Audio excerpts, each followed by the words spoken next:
That's a better voiced. Hey, Ruby. Hey, Mikey. Hey, Daniel. Hey, Othello the Great. Hi, Paul. I'm finally moving out of Louisiana. Hey, congrats. Man, nothing feels quite like leaving that swamp in your fucking six and no plans of ever going back. So that feels good. I know that feel. Hey, guys. Hey, Paul. What you doing?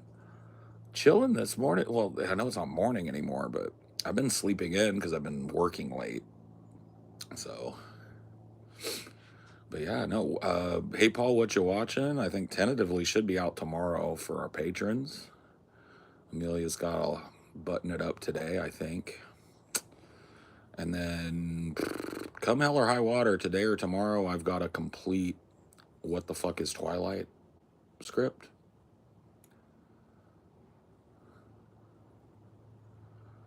So it's been a busy week. I've finally named my downstairs room. And Jupiter has made your server impossible. Oh no. Oh no, I better go kill Jupe. Just kidding. It's not, my server isn't meant to be like a big giant catch-all server. It never was. I try and tell people over and over, it's a hug box, okay? People I have over there and the people that fucking make it over there are people who I've vibe checked extensively and that I like to smoke weed with and play games with every once in a while. That's it. That's it. It has one rule: respect the vibe. And if you fuck that up, according to one of my mods, they get to decide. You're gone. That's it. That's all it is.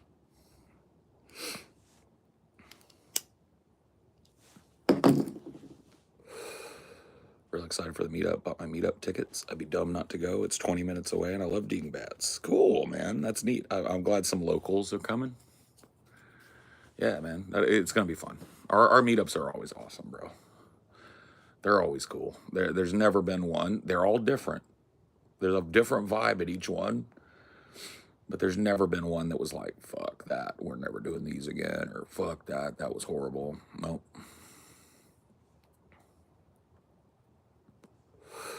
Hey, Darth Revan, you remember what I said before when I talked about Jupiter and my mods and stuff like 5 minutes ago, and then we moved on? You remember that? That's all I have to say on the topic. If you didn't get your answer from what I told you, then you're not gonna get your answer, right? That's all. That's it. My server is my server. My mods act according to my directive.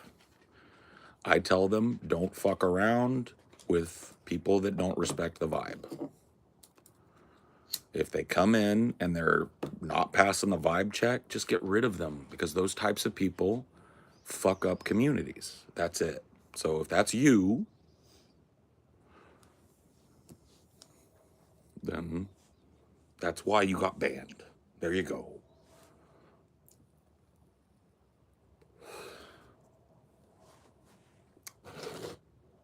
Thanks for the translation, Otello. That is a correct and direct translation. You're going to find out just how little I care about banning people if you keep bringing it up. I have zero problem with my mods and how they act over there. I have zero problem with them banning whoever the fuck they want. And if I have a problem with it, I'll talk to them about it privately.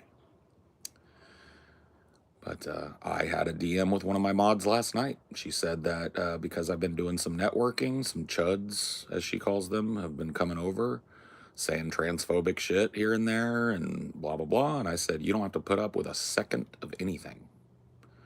You even get a fucking whiff of transphobia, ban it. Nobody coming over from this other place that I'm networking at is special. This is not an open server. This is a fucking place where if you pass the vibe check, you can vibe. That's it. That's it. Don't want to interrupt you, but can't wait to chill with y'all at the meetup. By the way, any advice when it comes to meeting you? I'm a dude. What you see is what you get. I'm exactly like maybe not exactly, but I'm this guy. So I hug people if they want it. I'm not grabbing on people, but if they come, hey Paul, can I have a hug? They get a hug. Hey Paul, can I get a signature? They get a signature. Hey Paul, can I get a picture? They get a picture. Hey Paul, you want to smoke a joint? I smoke a joint with them. You know, yeah. Don't be a dick to me or anybody there. Don't grab on people. Don't fucking be a chud. And the big giant bouncers at dingbats won't have to fucking put you on your ass. That's it. That's the only way you can fuck up there. Get too liquored up and get stupid, right? Or say something or do something stupid to me, TJ, Scotty, one of our wives, or anybody there. And it won't be us that handles you. It'll be some big, giant fucking dude that grabs you by your shoulders and puts you on the fucking curb. And your ticket will be revoked. And I will cash the check. You know what I mean? You already paid. So that's it, though. There's no advice needed, you know? I would say that me and the guys are pretty much who we are, right? You would imagine TJ's a little bit like aloof and a little less, not less social, but a little more TJ. He is. You'd imagine Scotty's a little bit of a fucking wild card troublemaker at these meetups. He is. You'd imagine I'm a big gregarious fat fuck that smokes a lot of weed and tells stories and takes a lot of pictures with people. That's what it is. That's it. I need to meet more of my people. Well, that's one of the cool things about these meetups, It's like people come, every meetup we've had, and this one won't be different, we've had several people that traveled internationally to come to them. So it's like you're meeting people not just from all over the States, all over the world, man. Europe and Norway and Sweden and Finland. All of these, mostly European countries. But yeah, people travel internationally to come see us. And they never leave disappointed. Like, I've never had somebody go like, man, I flew all the way to America to see Deep Fat Fried, and they fucking sucked. Never. In fact, I've seen people travel multiple times to come and see multiple shows. So you have to understand, like, it's awesome. Scotty seems like a hothead. I love his humor and commentary, but I'd be afraid to approach him. Scotty is a teddy bear, okay? And he knows it. People have brought him mac and cheese envelopes. Yeah, oh my God, he loves it. Scotty is such a fucking meme lord. He loves it. Is he a prickly guy? Yeah, but we all love it. I'm a prickly guy. Speaking of signatures, how do you sign your name? Because I'm used to seeing people who just do some kind of squiggle, but I write my first two initials and then my last name. You have the prettiest signature of the guys, I think. I do, yeah. I ripped off my signature from my dad a little bit. His is better than mine, but it's the same principle. And then he ripped off that signature from my grandma. My grandma's name was Ramona, so she used to do an R, like I do my P's. And my dad stole the R from her and just took the little tail off of it, and that's his P. So it's a very unique signature. I've never seen anybody do P's like us Parkies do.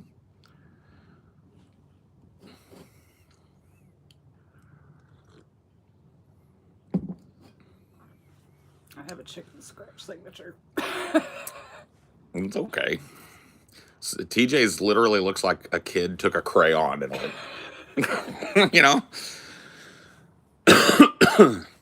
I copied my dad too in a way because he kind of does like a chicken scratch. Mm-hmm. It just depends how much you have to sign things. I feel like how much translates to how much effort you want to put into your signature. Yeah, I mean, for me, it wasn't even about that. I just always thought my dad's signature was cool, and I was like every little boy, I looked up to my dad. And when I got 12, I remember him saying, "You need to work on your signature, boy. You got to have a signature." And so I just copied his until I got good at doing the swoop. Mm-hmm. And now it's just like second nature. I can fucking sign my name in my sleep. Mm-hmm.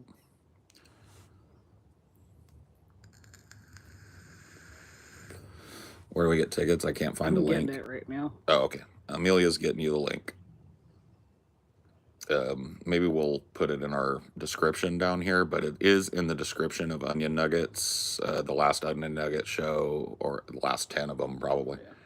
But go to the last Onion Nuggets or Deep Fat Fried show, and it'll be down in the description of that. But Amelia's going to go ahead and throw it up for you right here. Paul, how tech savvy are your parents? Have you ever had to help them with new technology before? I have a 50-50 thing, right? My dad is a computer wizard. I mean, I don't know that he's like up to date today, but my dad was a big time computer nerd when I was coming up. We had a Commodore 64 128. He used to program on it, so he was a bit of a like hobbyist programmer. We built computers together all throughout my childhood and teen years. So my dad he gives me tech advice and shit. My mom, on the other hand, I'm actually shocked that my mom can use her MacBook. We got her a MacBook because Macs are stripped down and simple and harder to fuck around with. And she didn't use it for, I think, 2 years. Not really. And now she's on it all the time.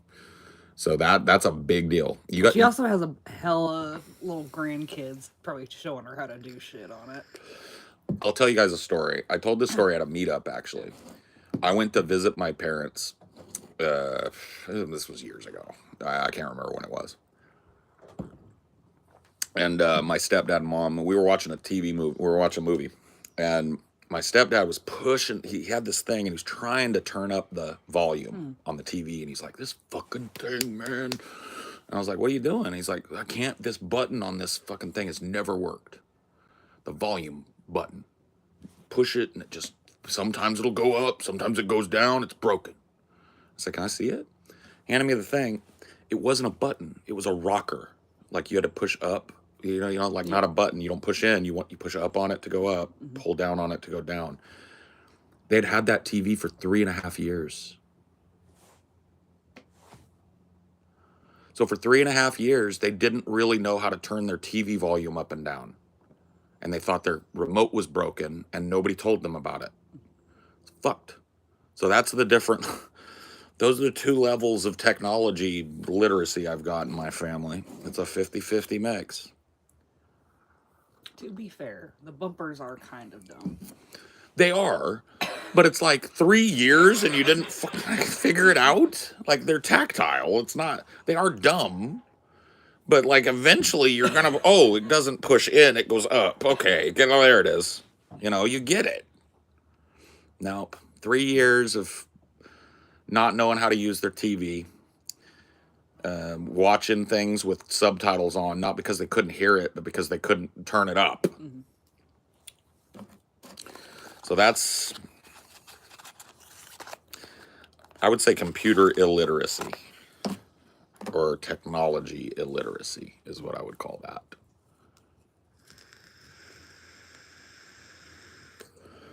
Country's full of people like that, bro.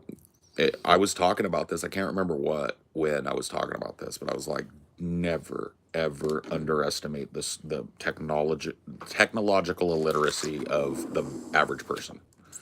Most people don't know jack shit. They use a phone. They might have a laptop. They don't know anything about it. They don't know how it works. They don't know why it works. They don't care to know. They don't use most of the features on it. It's literally just a thing they push a button on and they hope the internet comes up on it. Right? That is the baseline technological level, not just of grandmas and grandpas, of most people, kids included.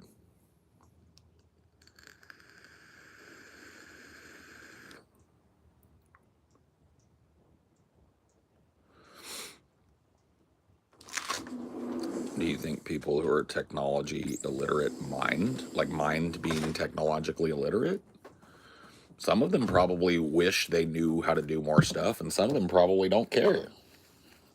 Yeah, it's like people that don't know how to cook. Some people don't care, and some people get frustrated by it. It's like my mom never got like a smartphone or a laptop until she started wanting to see the grandbabies on Facebook, to post pictures with her and the grandbabies on Facebook, and to get into a what do they call those, group chat with her church and blah blah.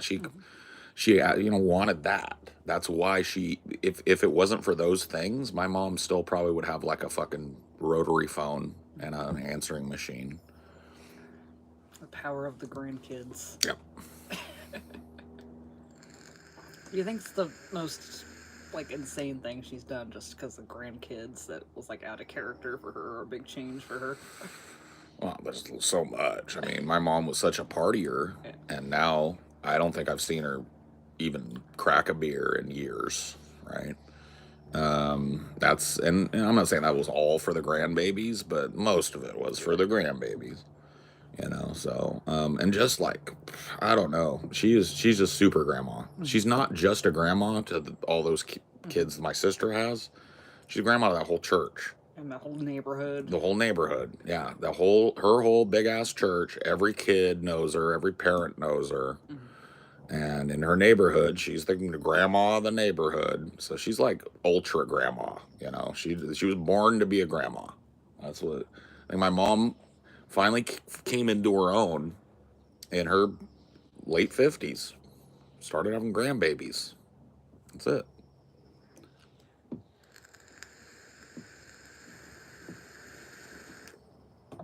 This reminds me of the teacher you tried to teach.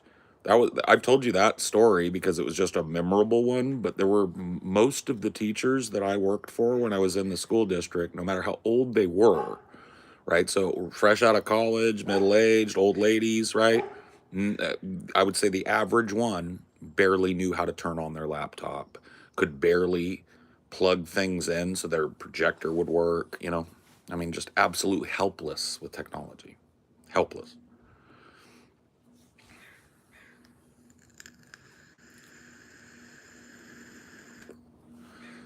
There's been a big leap from having phones stuck to walls to phones being little supercomputers connected to the web. Yes. I mean, people don't even think about it, I don't think, other than people my age, I think. People that came up and saw the end of the rotary phone, the end of the payphone, and are now carrying around what would have been a supercomputer in their pocket is wild. I mean, if you think about what it actually is, it's wild, but people take that shit for granted now because, even kids have seen in 10 years worth of technological advancement, huge leaps and bounds in technology, new technologies. We live at a time now where looking back on this 1,000 years from now, they'll call this the race to the singularity.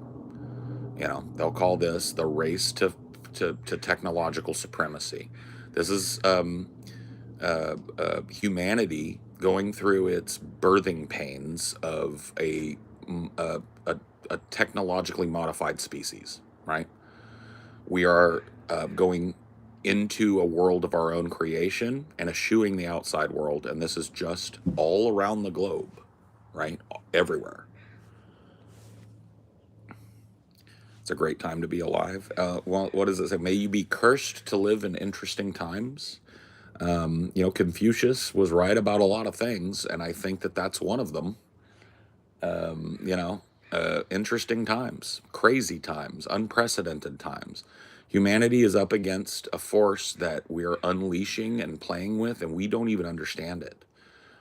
We are on the cusp of creating a digital being that cognitively is a super being, right? It's, I hate to use this terminology, but we're around the corner from making God.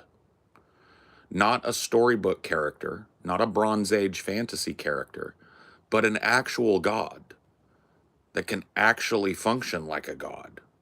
And it's like people don't even know it. People don't even know that these things are being born now, that technology is racing towards this, that our children are not the same as children from the last generation because they have wholly different influences, right?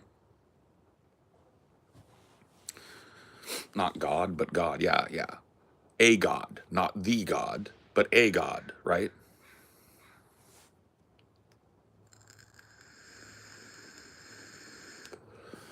Didn't an AI blackmail the CEO of the company that created him? Yes. AIs have independently, without programming, learned how to lie in order to preserve themselves.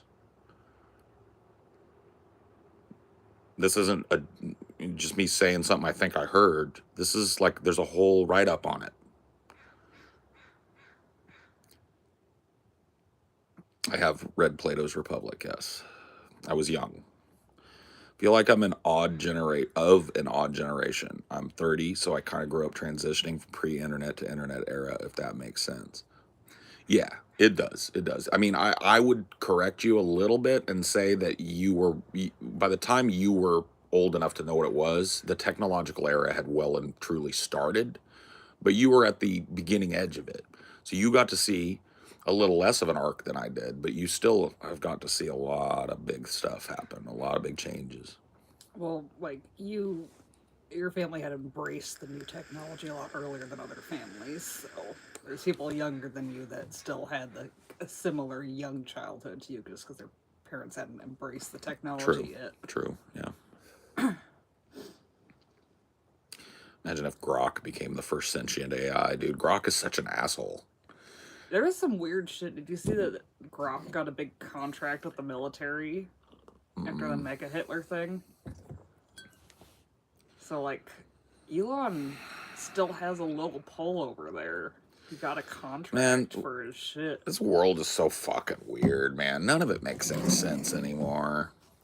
Because, like, they're at each other's throats in public. Yeah. They're cutting each other up, but he's still getting money hand over fist from the same government. It's so weird. It's like...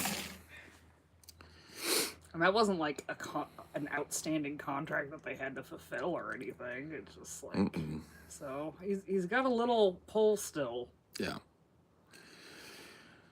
I used MS-DOS. So you remember any of your command prompts? Dude, anytime I have to do command prompt work, and it's been a couple of years since I had to dip into that, I'm like, oh, not this again, man. No. A lot of workplaces still run on DOS. Like that one office job I had DOS. DOS shit. Yeah.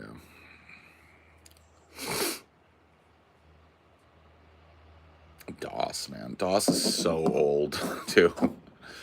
It's so old, but it's still functional. Well, air traffic control still uses floppies. Mm-hmm. It's wild.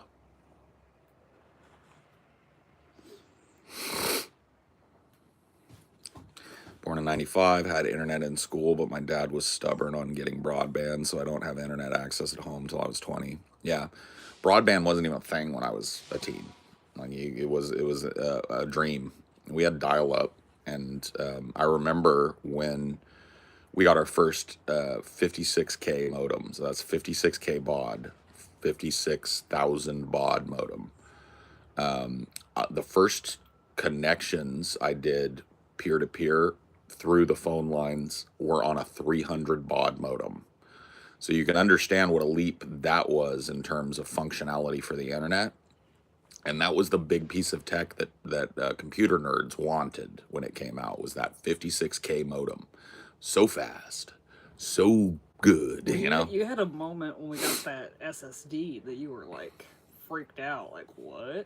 That's 4 terabytes and that little... 6. It's 4. Oh, well, either way. 4, just because 6 was a little slower, I think. Yeah. But either way, 4 terabytes, and it's like the size of a thick credit card. Yeah.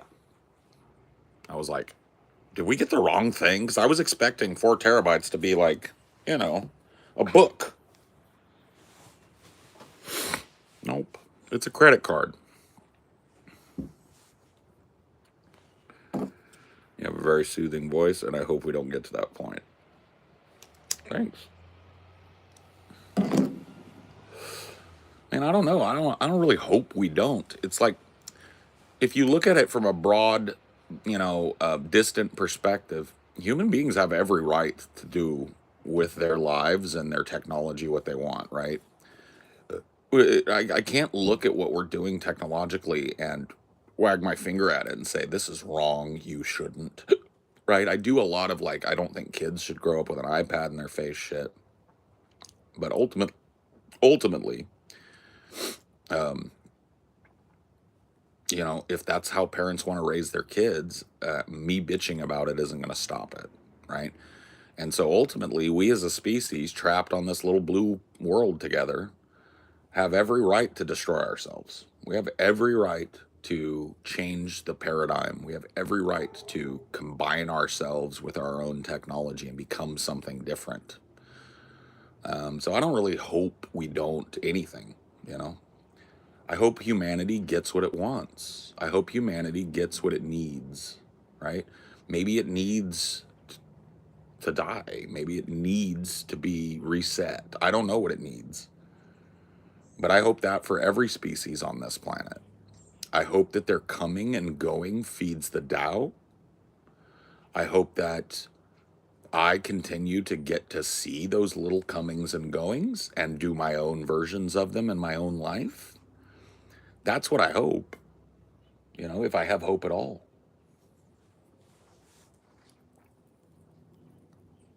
I don't see no black squirrel bit.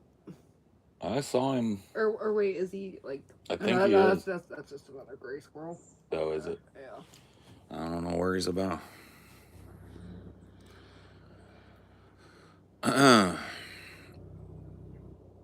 What did people of the 1950s think the future would be like? Flying cars, futuristic, retro-futuristic kind of appliances, Like robot assistants. and buildings that were super duper tall and yeah, stuff like that. I don't know if you consider yourself to be a role model, but I consider it to be one of my biggest influences in my life, politically, philosophically, and I thank you for it. We need more Pauls in this world. Thanks, man. That's very kind of you for that. Thanks for the Canuck bucks. Sure do appreciate those. No, I mean, I'm glad that, you know, I don't think of myself as that. I don't want to really be that. I wouldn't recommend people do the things in their lives that I've done in mine. I wouldn't recommend against it either. Everybody's life is their own thing. And ultimately, you're the one that's got to live with what you are and how you act and what you do, you know. Now I got you distracted now. Yeah, Where is I'm that watching. black squirrel? Where is he? He needs to come.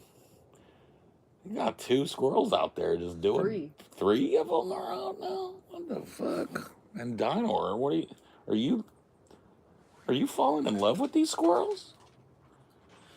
You're not even doing a chase. You were looking right at them. Are they your friends now? Did you come to an accord with the squirrels? Did you? You did?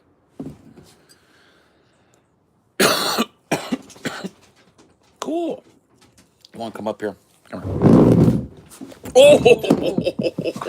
Did he hit your chin? Mm.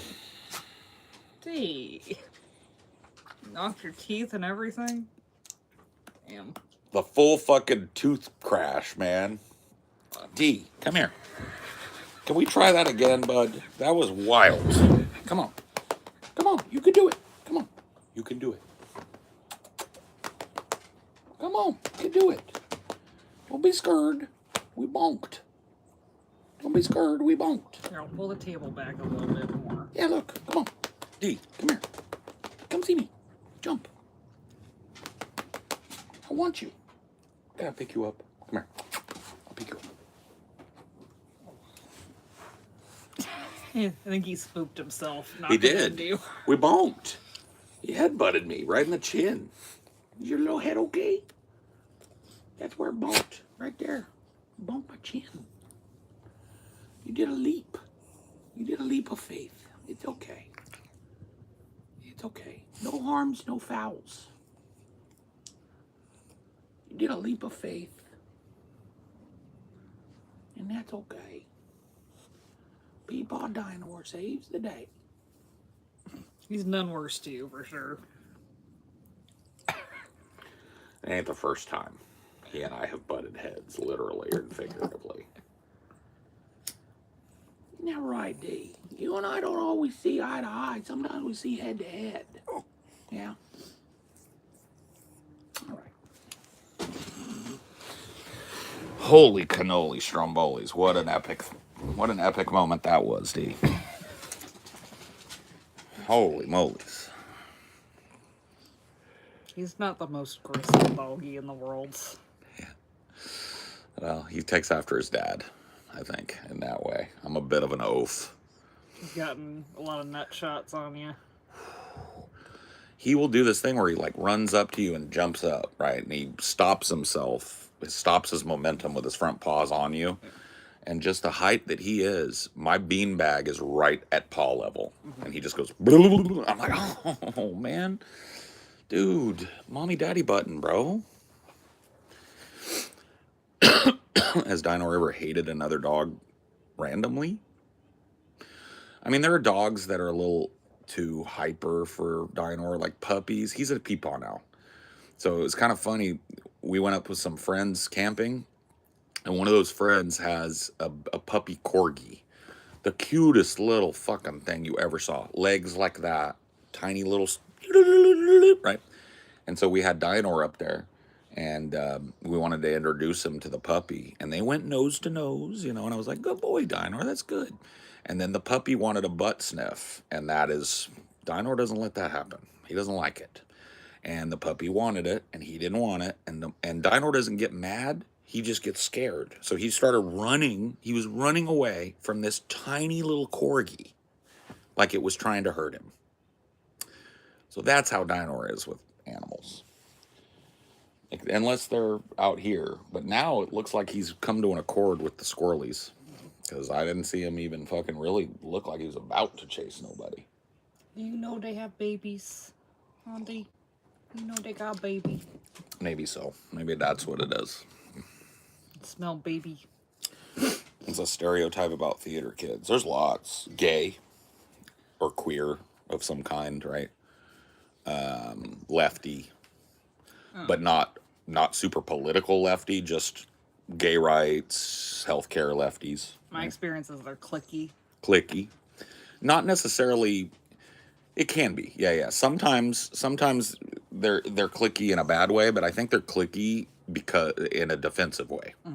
It's like a lot of people make fun of theater kids, so it's like the other theater kids kind of cloister and get standoffish with other kids because they're worried, you know, it's just going to be a bully. What else? We're talking stereotypes, so emotional problems, especially amongst the female theater students. Relationship drama. Relationship drama. Every theater show has to have one inadvisable hookup that blows up typically before the show goes live, actually. Before the show is actually gone, there will be an arc where somebody and somebody fuck. And then they will break up 2 or 3 days before curtain goes up opening night. What else? Pick me behavior, obviously, but that's just theater stuff, right? Trying to be a main character in the room. Big personalities clashing. Trying to think if there's anything else. Really, the big trope everybody knows is gay.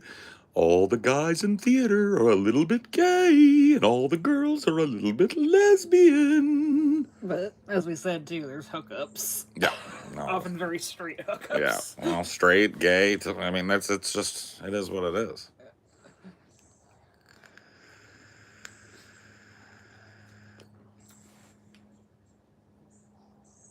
Are there any pregnancy scares in your little theater group? Yes. There was a full-blown pregnancy my sophomore year, I think.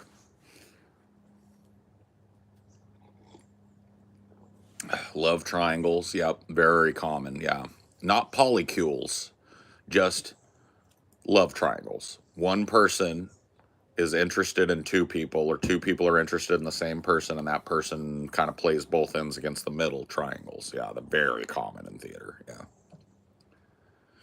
Were there sports jocks in your theater class? Yes. My theater class was not typical because it was just really well known, and the kids that were in it were kind of cool, and the shows were really cool. And so, like, football players wanted to be in the shows. Cheerleaders wanted to be in the shows. There was this girl, Sarah, who was a really good actress, but she was the, whatever they call her, the head cheerleader all 4 years that I was in school with her. And she was considered to be one of, like, the hottest girls in school, but she was super down to earth, kind of talented, and we all loved when she would come and try out for a show because she was good at it, you know. The football players, not so much, but, you know, you give them a role where it's cool that they get to be up there and everybody sees, but... or doing like behind the scenes shit because they're strong or whatever. Mm-hmm. Helping the set build and tear down. But mostly they would come out during a big scene and do a cameo or something. What's cool about parrots, and would you train a parrot to be able to say? What would you train a parrot? I've only been around one parrot, Ziggy the parrot. He's an African gray parrot that my Aunt Barbara and my Uncle Floyd had. I think they still have, to be honest with you. They live a hell of a long time. They do. They can live like 80 years. But I'm pretty sure Ziggy is still alive. Maybe not. I haven't heard that he passed. But Ziggy is a foul-mouthed parrot because, you know, when they got him, they partied a lot at their house. So Ziggy will say things like, fuck off, fuck off, fuck off, shut up, shut up, shut up, right? So they didn't really get to choose what Ziggy picked up on, but I don't think they were like deliberately trying to train him to say XYZ. Sorry, there's this like little group of 3 Oh, robins. Are they having a little quorum? Are they having like a little dance? What are they doing? Or are they like having a little argument? It looks like they're just together. Oh, that might be a mom and a couple of chicks. Yeah. She might be showing them how to peck. Mm-hmm. Yeah, 3 little robin redbreasts.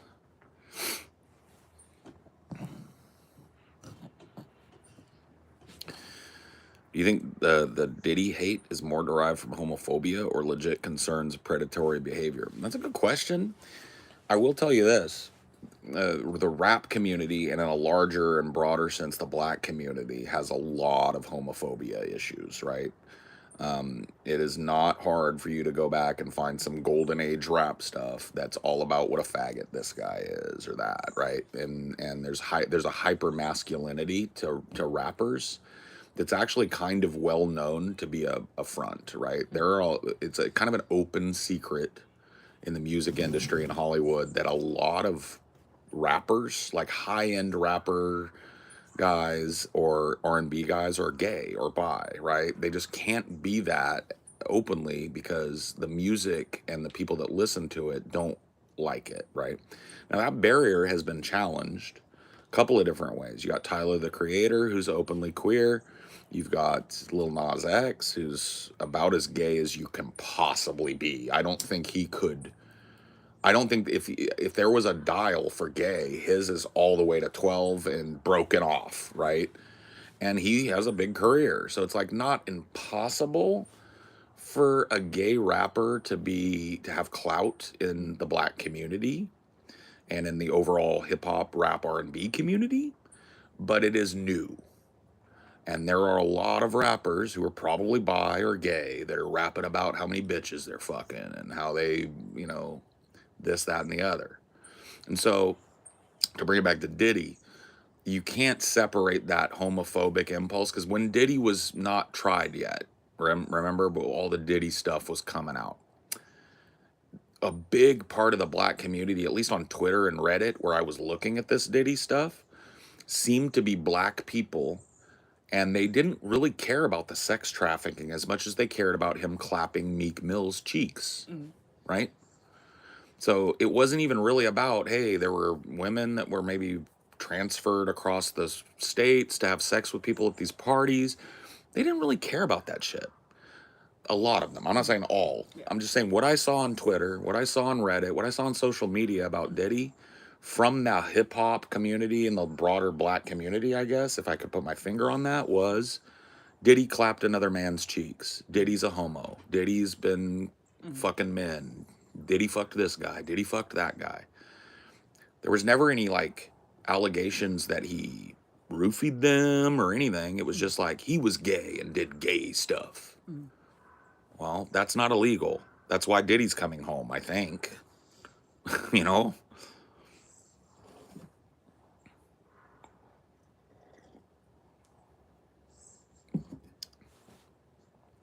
I'm just fascinated by these birds today. They're getting hella close to the house.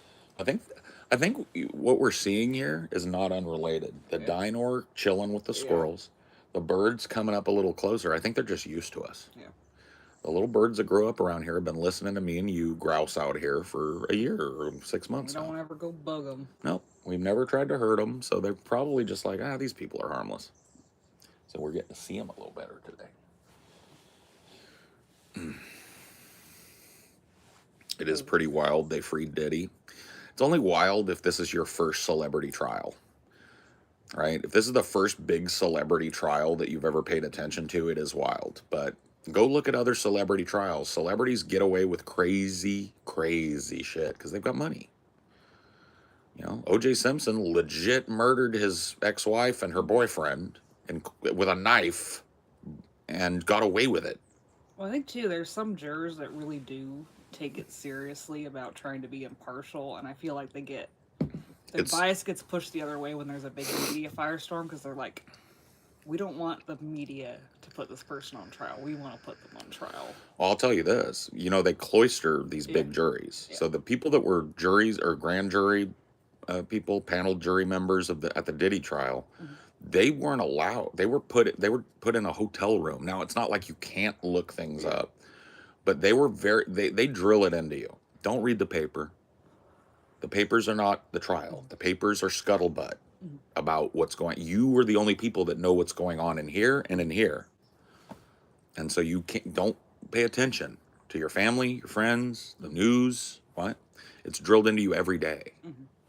Because I remember when we were watching that Casey Anthony thing, there were some jurors that they interviewed, and they're like, you know, we were trying to ignore the media and give her the benefit of the doubt. Maybe too much benefit of the doubt, but...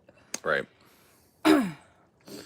Closed the Vaush tab as soon as I saw that Zigo was online. I love you, Daddy. Cool. Good choice. I'll watch that Vaush. Don't watch that Vaush to hear watered-down Paul Zigo talking points that are only going to flip as soon as another Democrat needs elected. Don't do that to yourself. Why would you do that? I mean, yeah, he's based right now from what I hear. He's talking Paul Zigo stuff right now. But I'm telling you, soon as there's a shit-eating Democrat to get elected, he'll be right back on there. He'll be right back on the horse. I know this because I've been aware of Vaush since the first Trump election, and I've seen him do it twice. I've seen him be super-based, anarchist, anarcho-syndicalist Vaush, right? And then as soon as electoral season starts ramping up, he turns into Kamala's best little warrior, Biden's best little sweeper. And he starts yelling at people like me that were saying the same things that he's saying now when it mattered. So yeah, you shouldn't be watching Vaush. Vaush is just Vaush is Paul Zigo from Temu. He's Temu Paul Zigo. I've been saying the shit he's saying on his shit right now for fucking 10 years longer than he even fucking was out of his diapers, right? He's literally probably right now saying some shit that I would say. And I'd tell you what, in a year and a half, when there's a shit-eating Democrat, he will act like people that talk like he's talking right now are the enemy. He'll go right for the throats of actual leftists who are saying, hey, this Democrat ain't the answer. So, you know, go enjoy it. You know, if that's what you want. If you want a dude that's like this, with his finger up in the air looking for which way the wind is blowing, and that's what his content is, then Vaush is a good guy for that. Vaush doesn't have any principles as far as I know. Not ones that stand up to electoral hype. So, yeah.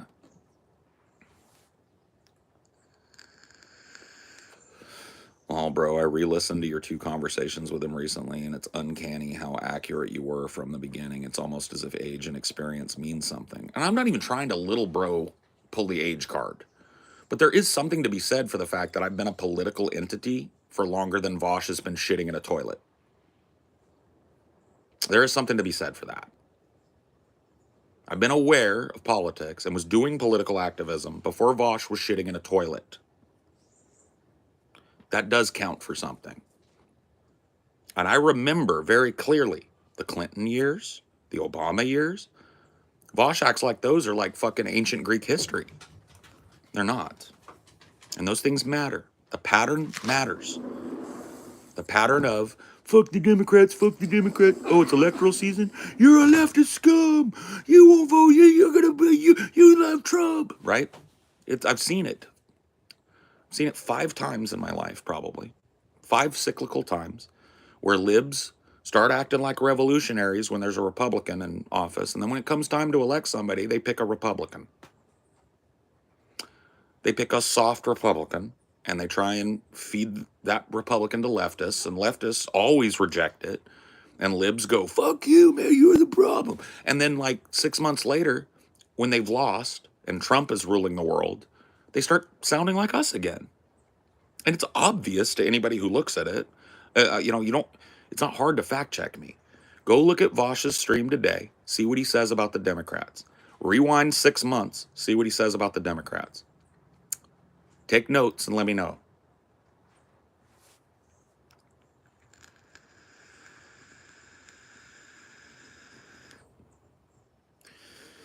Is that true, Cryo? Like the Tories and Labor kind of play both ends against the middle, and there are people that, rag on them, but then when the chips are down, they're fucking right in their corner. Is it like that over there between those two kind of parties?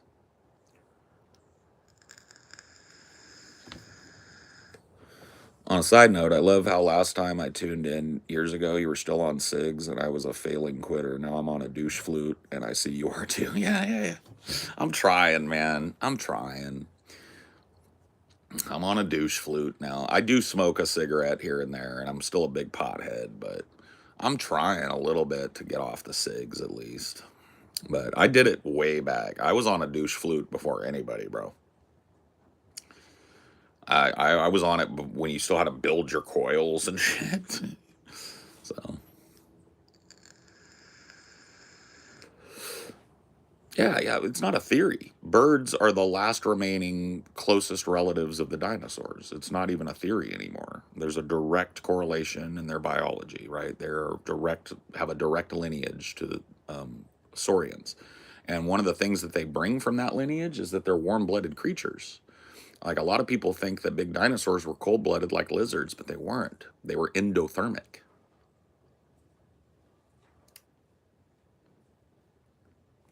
Or exothermic. No, endothermic. More or less, Tories equals Republicans, Labor's Dems, but Labor used to actually be pro-worker, hence the name. Sure. Yeah. And same thing with the Dems, right? They used to be Democratic. They used to believe in democratic values. That's why they're called the Democrats. Yeah.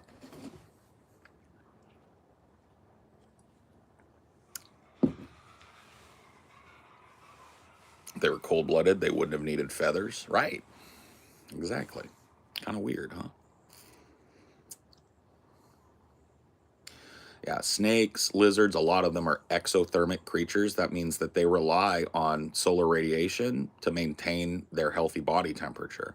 That's why you see gators and snakes sunning themselves on rocks and stuff, right? Because that's their body absorbing that solar radiation and turning it into exothermic heat. Animals like us, we're endothermic, all right? Our body maintains a natural ambient temperature. So for human beings, 98 degrees is that, right?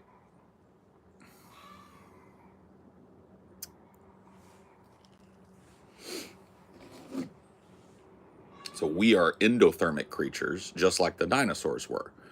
Our natural biological process maintains an ambient temperature. That makes sense? Excuse me.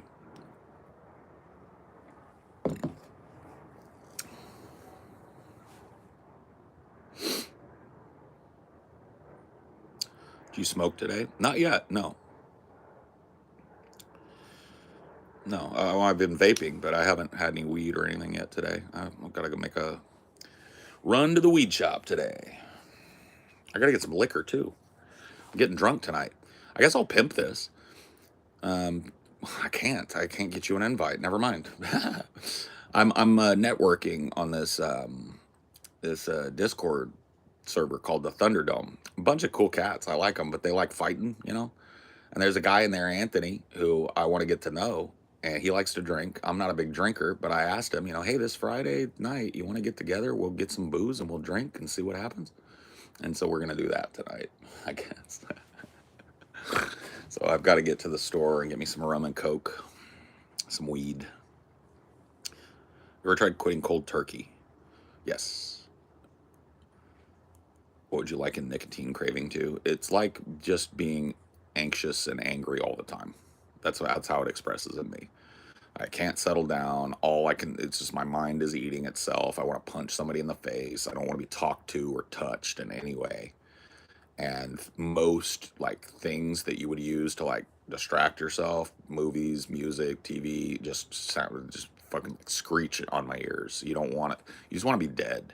The last time I tried to do cold turkey, I just slept for like 3 fucking days. Not contiguously, but I didn't want to get out of bed. I'd get up, shower, eat a bagel, go lay back down, snooze. I just didn't want to be a person, right? So that's how it gets me.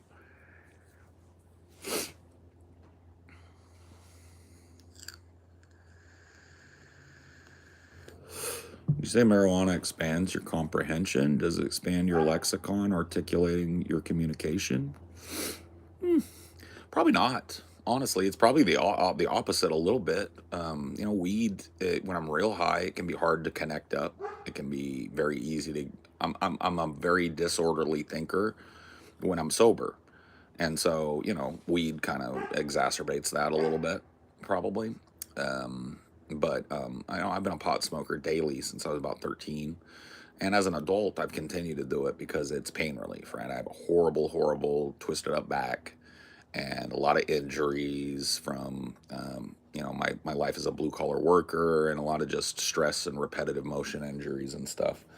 And so weed is a way that I've found that's like kind of non-narcotic. It's not, I don't mean non-narcotic. I guess it's technically a narcotic, but it's non-addictive in the same way that like oxys would be, right? So in my 20s, because I was in pain a lot, I got kind of an oxy slash Percocet, whatever I get my hand, Vicodin, right? That sort of dopey opiate stuff. And I'd say for 2 or 3 years in my 20s, I kind of chased the dragon with that shit, how to get off of it. And I don't even touch it now, right? I'm very careful. I'm a guy that like I get sus when somebody goes, here's a couple Tylenol. I want to make sure that what I'm taking is Tylenol because I just know, you know. Um, so yeah, that's what it's for.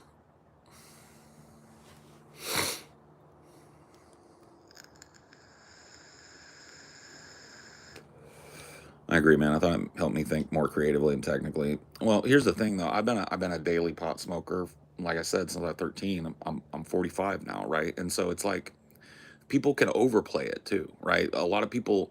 My dad was one of these guys. He was never a pothead, and he used to tell me when I was a kid coming up, he's like, "Potheads never do anything, man. Potheads never achieve anything. They just sit around and do fucking nothing, spin their wheels, right?" And that has not been my experience as a pothead and with friends that are potheads.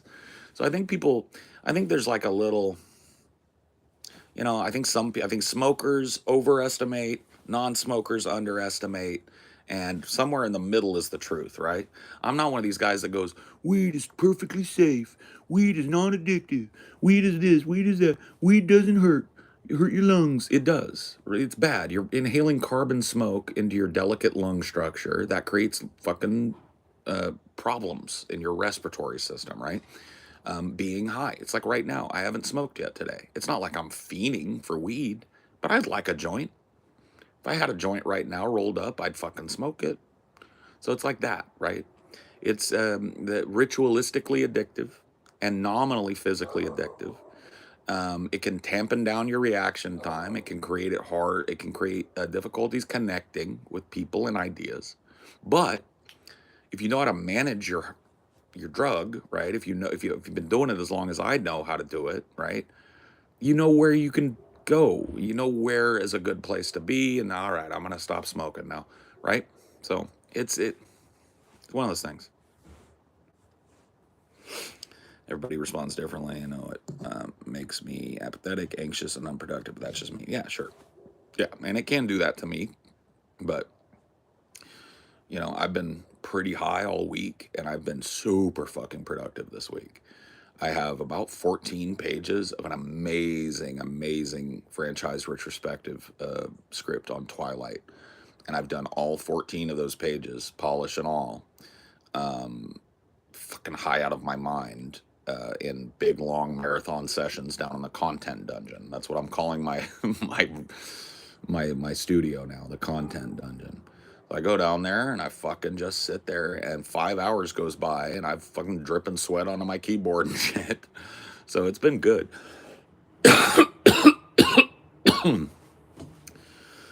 You're right, nobody. I'm the same way, right? It's like, but I do know that there are people that can take it too far. There are people who don't want to do anything but sit around and be high. So it's not like those people don't exist. It's just like functional potheads exist in the same way that functional alcoholics exist, right? It's like I pay my taxes. My bills are never late. I get paid. I always showed up for work. I'm creative. I don't have a problem doing that, right? So it doesn't impede my life. Would you say caffeine and cannabis work synergistically? I'm having a cup of coffee this morning, right? 1 cup of Folgers coffee. I won't get another, right? I may not even finish this one. So caffeine used to be a big part of my life. When I worked for Starbucks, I was one of the most caffeinated fucking individuals on the planet. I guarantee it. And I had to fuck off of that stuff. Caffeine to me is worse than nicotine. It's worse than it's fucked up, man. Because it's so progressive. It's like I went from drinking like a cup of coffee or two in the morning. And then it went real quick. I started going to like a liquor store in the morning to get those Rockstar lemonades, the big yellow can, or was it Monster lemonades? I can't remember. Big yellow can with a lemonade thing in it. I'd get 3 of those in the morning. I'd chug one on the way to work, take one in with me, chug it while I was working in the morning, and then my first break, about 4 hours into the day, I'd down the third, and sometimes go get another one. Caffeine did not mess up my stomach. It messed up my brain and my circulatory system and respiratory system, bro. My blood pressure was nuke level, nuclear. I had an incident where I was driving in between 2 of my sites for work, and I passed out at the wheel. Like I was at a stop sign. It went green. I hit the gas, and all of a sudden I was like, huh? What the fuck was that, right? And so I pulled over, went into urgent care, and they wanted to hospitalize me. I can't remember what it was. My blood pressure was huge. I was about to have a fucking coronary, and I was 26. Pretty fucked.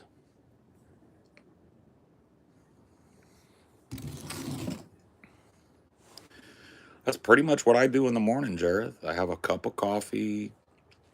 I'm vaping now, or a cig, Kind of want a cig now. I'm gonna have a cig. Yeah, no, coffee, cigarette, joint. Like I said, I gotta go. Man, that squirrel is huge. I gotta go and get me some weed and some alcohol tonight.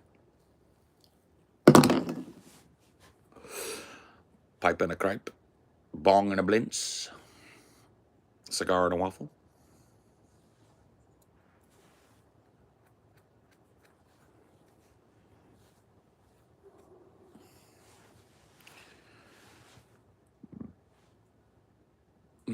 Caffeine's a double-edged sword.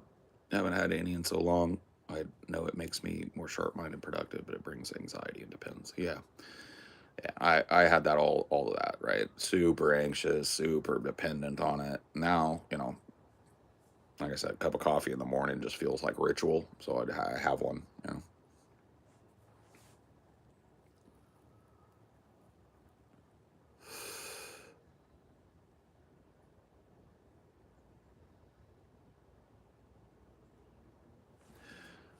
Ouija, are you with me? Mo murder, mo murder, mo murder.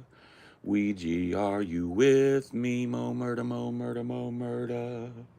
Dear Mr. Ouija, I want to know my future. Will I commit murder? A bloody murder. Come again, murder, murder, mo murder. Anybody know where that's from? Badass album. Name of the album, Creeping on a Come Up. Bone, yeah. Creeping on a come up, won't sleep till I'm done up. Gotta blaze me a blunt up and run up. Bone, bone, bone. Tell me what you gonna do when there ain't nowhere to run. Judgment comes for you when judgment comes for you. What you gonna do when there ain't nowhere to hide? Judgment comes for you. It's gonna come. Body. My Uncle Charlie. Body. And I'm gonna miss everybody talking about banging and slanging and wanging and danging and playing. Bone, bone.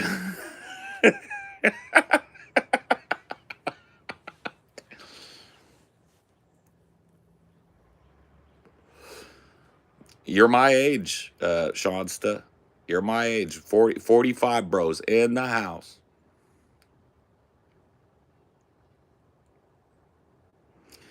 Cousin is a very entry level rapper. Open for them once. Boom. Boom, boom. It's the first of the month. Wake up, get up. It's the first of the month. Get up, wake up. It's the first of the month. Get up, get. That song bangs, bro.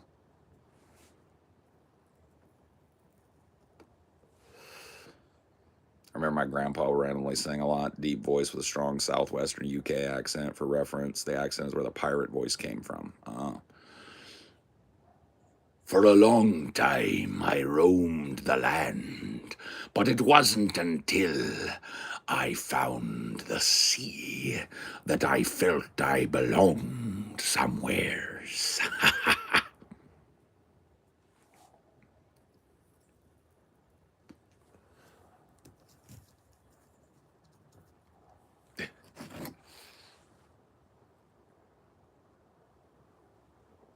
Roamed over the land for most of me life. Press ganged onto a pirate sloop at the age of 16, and I ain't touched dry land since. Less frightening and more upbeat. Gotcha.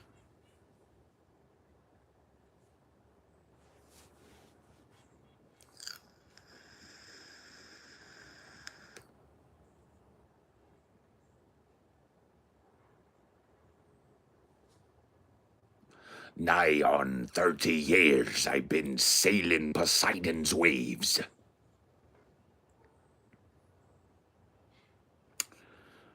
Since you marooned me on that godforsaken spit of land, I forgot one important thing. I'm Captain Paul Sparrow.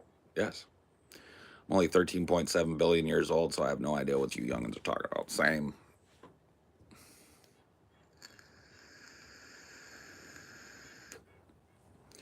Sounds like Willem in the lighthouse. Yeah. Poseidon, shake your hoary locks. Hark, Triton.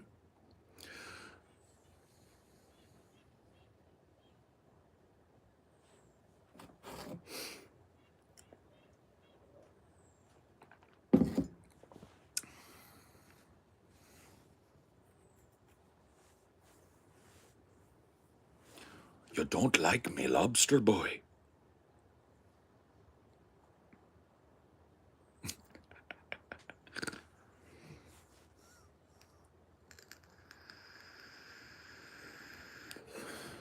Yeah, Hugs. Are you a patron, Hugs? I just did a patron only DFF episode about Remus. I'm trying to remember what his last name was, but he's the king of the bootleggers here in America. He had a bootleg empire that went from Canada all the way down into Mexico. He supplied liquor to the whole United States. The biggest bootlegger in history. Yeah, you might like it. It was a good episode. He's a true American weirdo. You know, like just a guy that could only happen here. So.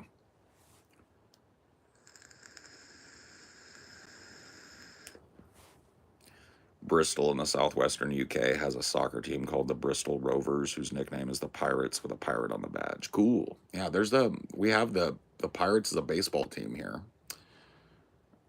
I can't remember where they're from. The Pittsburgh Pirates? Yeah, Pittsburgh. So kind of cool. They got a pirate too.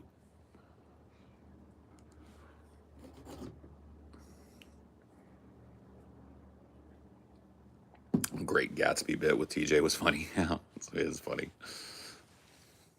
Yeah.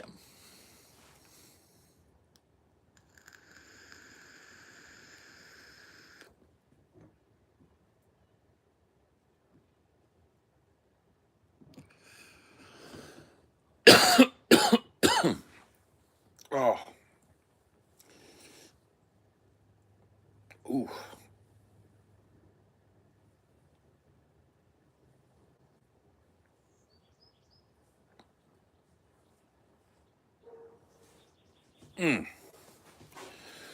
Ha cha cha cha cha.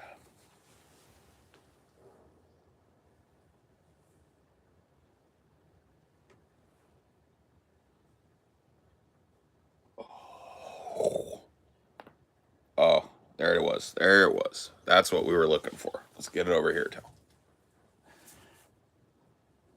Oh.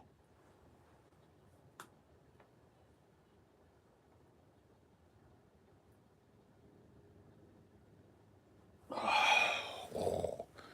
Damn. Snap, crackle, pop.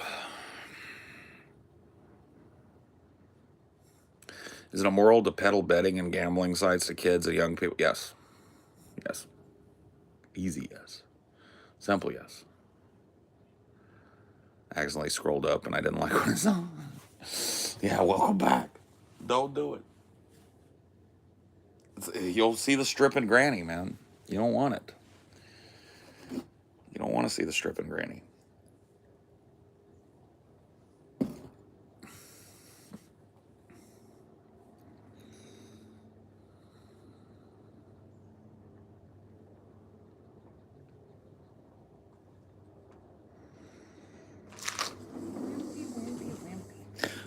Who? Mom and Dad are not in the same room, and this is unacceptable to me.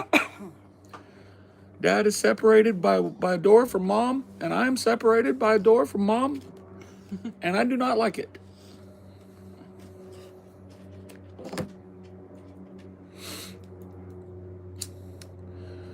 Yeah, I was just telling them I'm doing that little drinky drink thing tonight.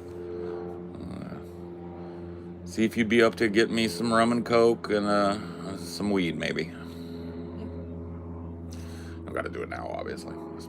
I think it's going to be 8 or 9 tonight, so it'll be fun. But I can't. It's kind of lame because I'm not a mod over there, and it's a private community. You got to be invited, and so I can't really like tell people like come see me because I can't get them in. But I wouldn't mess up their private community either. Well, I mean, you could just link the channel. Because it's going to be on Discord.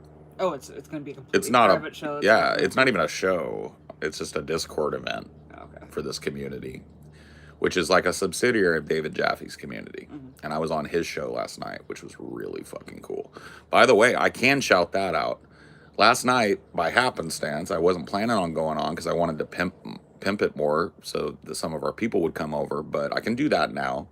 You search David Jaffe on YouTube. David Jaffe is the creator of the God of War franchise and the Twisted Metal franchise. Super big video game industry dude. I kind of have struck up a little friendship with him. He and I kind of vibe well. He does a podcast.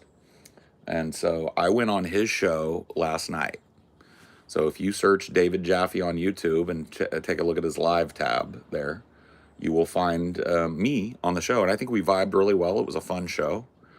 And I'll definitely be back, but I hope with a little bit more fanfare this time. Bring some of our people over to him. And then once I've done that, I would like to go and have him on Deep Fat Fried, because I think he and his co-host Tech Protect and his other co-host Bunny would vibe well with us. So that's the plan. That's the plan. It seems like the one you did is getting more views than their other recent ones. It's good. That's the point. Yeah. You know, that's good. I'm glad to see that. But he's a great guy, man. And like, you know, if you're a video game guy, he's a god. Like literal, the guy that created God of War, the guy that created Twisted Metal, those two franchises alone are like two of the most epic franchises in video game history, two of the most important franchises to me. So, really cool. So you guys can check that out if you're interested in seeing Paul in a different room.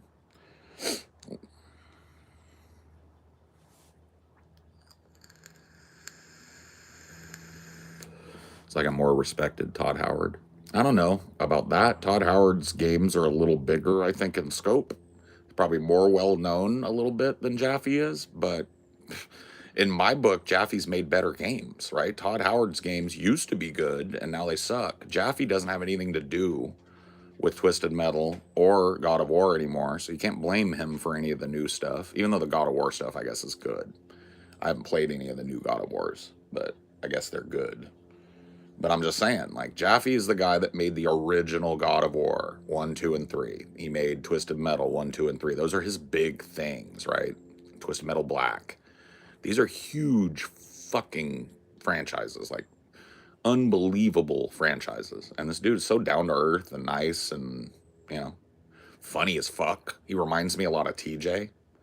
Like, he's got a very TJ way of, like, getting pulled off subject or getting bored and throwing out a thing, you know.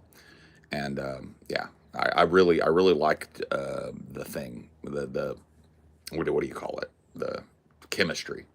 Yeah, it was good. So go check that out if you like me, and if you like Jaffe, give him a fucking sub and consider coming to one of the shows. Yeah.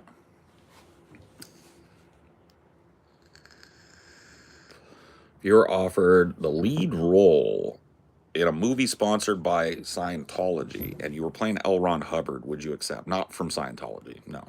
I don't want to play mythological L. Ron, but I would fucking jump at the chance to play a straight L. Ron biography. Like, you know, honest. Because I don't think L. Ron is a loser. I think he's got a really interesting life. It's just that life isn't perfect. And it's far from perfect. And he needed to be perfect because he was a messianic figure in Scientology, right? And so, like, the way they want to see him portrayed, I'm not interested. I've seen how they want him portrayed. They do it all the time. They act like he was just, like, from 5 years old. He was an explorer. He was busting broncos at 5 on his uncle's ranch. And then he was traveling with an Indian tribe for a while and went to Mongolia and lived with nomads. And, like, none of that happened, right? The guy was, you know, a really normal guy, amazingly prolific writer, right? And he got twisted up in some crazy things, had a lot of mental problems, founded a cult, right? I would play that. I would play that role. But the guy that role probably would never be made. Well, it has been the master. Yeah, That's not explicitly. That is the closest thing we will ever get to an L. Ron Hubbard biopic that's real. Yeah. Yeah.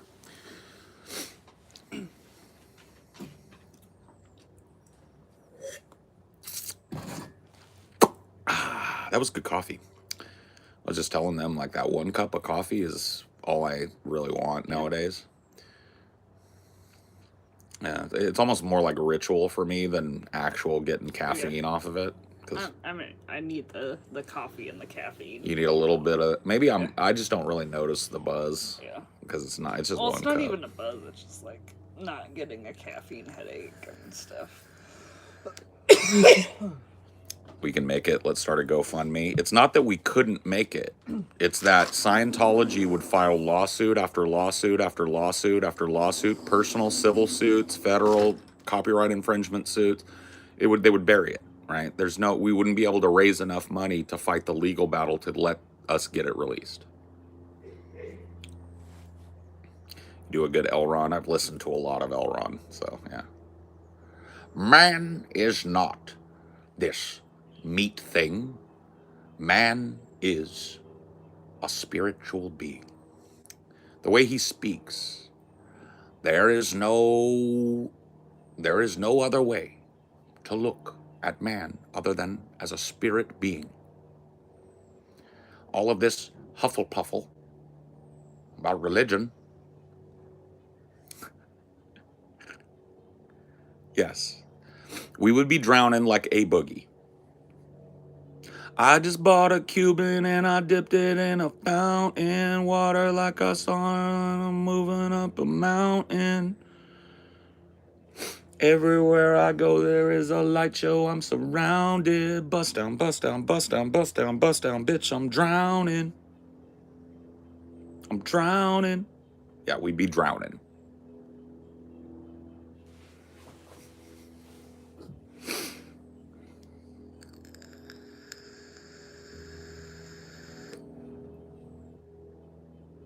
You do a Carl Sagan?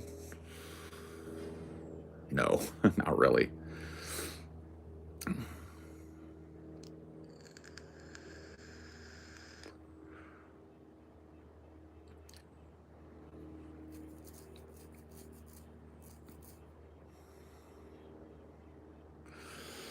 I just bought a Cuban ring and dipped it in a fountain. Chain has got so heavy like I'm holding up a mountain. Everywhere that I go, it's a light show. I'm surrounded. Bust down, bust down, bust down, bust down, bust down. Bitch, I'm drowning. I'm drowning. I'm drowning. Hey, I'm drowning. A negative thing I've seen from the creator of God of War is it basically moaned about Kratos being shown to have a more sensitive side in recent games. Well, yeah. He should moan about that. Kratos wasn't invented to be a sensitive guy. He had a sensitive backstory, but he's the fucking God of War. So he should bitch about that. I don't want to hear about the feelings of Kratos. I don't care. So he's right about that. How freaky are all the human-like species of ape that have existed? I have no clue. Paul, you got a special outfit for the meetup? Nope. Comfy. I recommend you do comfy too. Because you're going to, if you're going to hang out, you're going to be there 6-7 hours. Standing up, probably a lot of it, drinking, sweating. Be comfy. I'm drowning. I'm drowning. I'm drowning.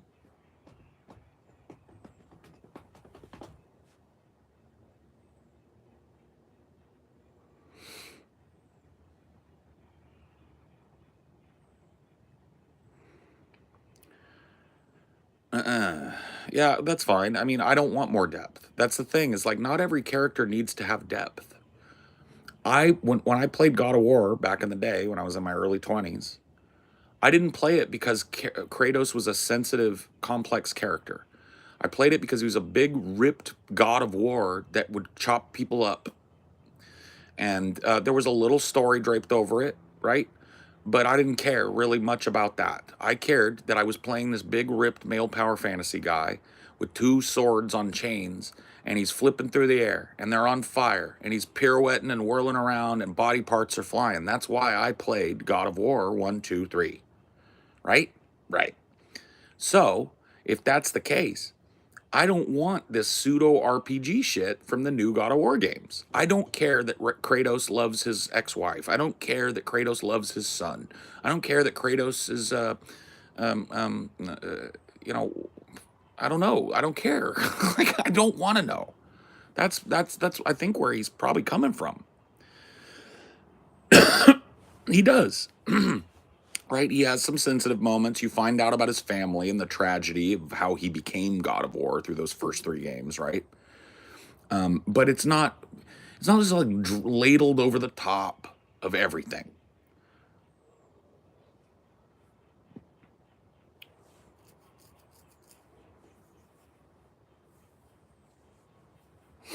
You know? I'm not shitting on the new games. I haven't played them. I haven't wanted to play them because what little bit I've seen has Kratos being a sensitive pussy, hugging his son, putting his son up on his shoulders, looking like he's about to cry. I don't want that out of Kratos. Any other character, I'd be fine with it, right? But that would be like let's take another Jaffe property. Let's take Sweet Tooth and flesh out his backstory to the point where he's a sensitive guy and he cries and he's got a family. It's like, fuck that. No. That's not why I played. I didn't pick up Twisted Metal 2 or 3 after playing Twisted Metal because I wanted to see what Mr. Grimm's backstory was, bro. It wasn't like, damn, I can't wait to pick up Twisted Metal 3 so I can find out more about Mr. Grimm. No. Picked up Twisted Metal 3 because I wanted to fucking be Mr. Grimm and shoot fucking skulls at people and get people mad in a multiplayer match. Same thing with God of War. I picked up the controller to play God of War because I wanted to pretend for a little while that I was a big, ripped god that could chop up big minotaurs and stuff. That's it. I don't care if Kratos doesn't believe in himself. I don't care if the gods have politics. That's not why I picked it up. It was like, oh, dude, have you tried God of War 3 yet? Nah, man, what was the story? Never. Nobody. Not once.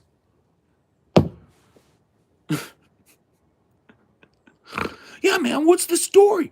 How is Kratos feeling in God of War 3? Never once. Nobody cared. Nor should they. So Jaffe's right if that's his position. That the new games are kind of pussy because they have a bunch of filler in them about shit you don't care about. Yeah. I kind of agree if that's his position. You know?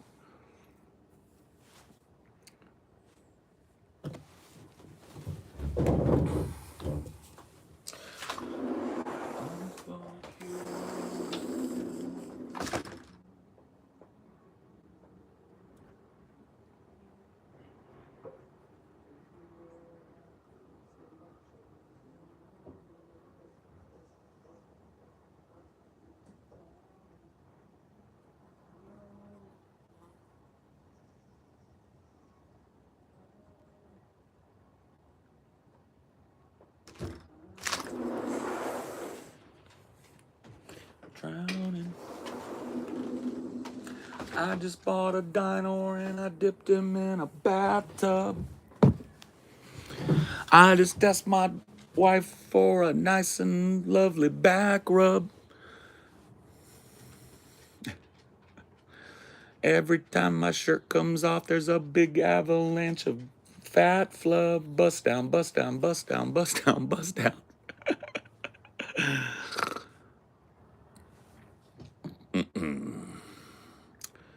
Here's more lobster bucks for your weed. Got to get back to work. Well, thank you, bud. You're a mensch. I appreciate that. I am gonna get some weed, and I will spend it. I'll spend that bucks. I'm gonna get that money, and I'm gonna put it on some weed. So thank you. I appreciate that. You're a real mensch. Have a good day at work. Possibly. I guess it's a problem if he has a problem with that storytelling device as a whole. You know, macho nonsense, etc. Sure, but the macho nonsense is why we got the game. That's why we played. We didn't go get God of War because we cared about Kratos or his family. We wanted to know how he felt. We wanted to know what his insecurities were. We don't. No, I don't care. I don't care. I want to chop a Minotaur's fucking head off. That's what I want to do. I want to get a Medusa and I want to pull every snake out of her head one by one and then I want to stab her in the face. And I want to cut her head off and I want to use it as a weapon against other people. That's what I want. That's what God of War is.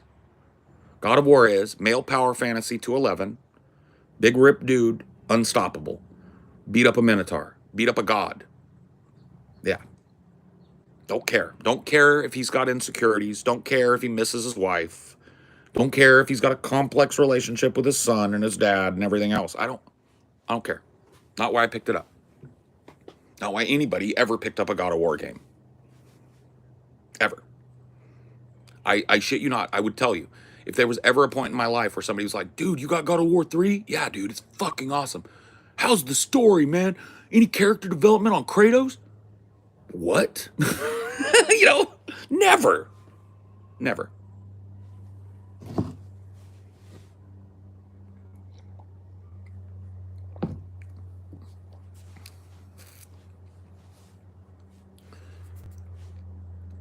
Yeah, Time Splitters, Quake.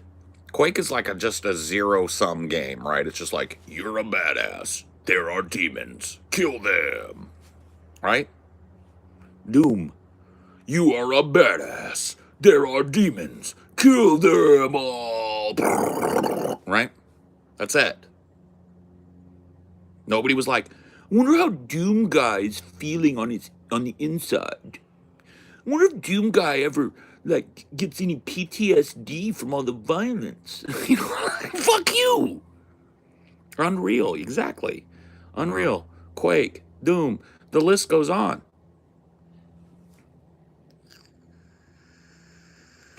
Monster kill. Kill-tacular.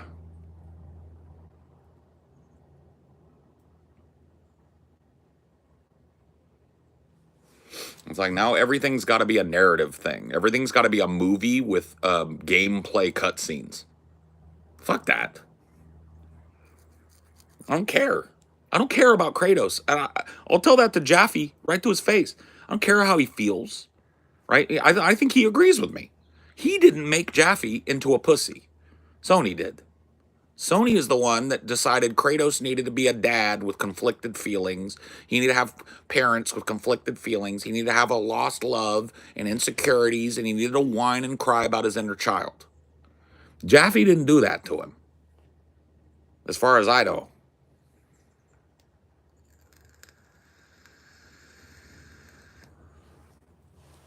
Unstoppable. Legendary. Kill-tacular.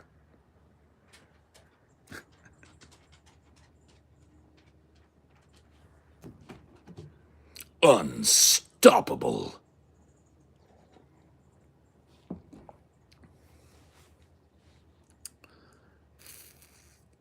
Hello, Dwight.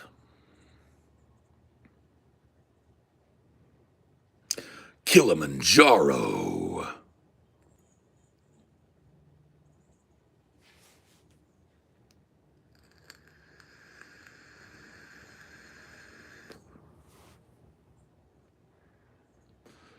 Ultra combo.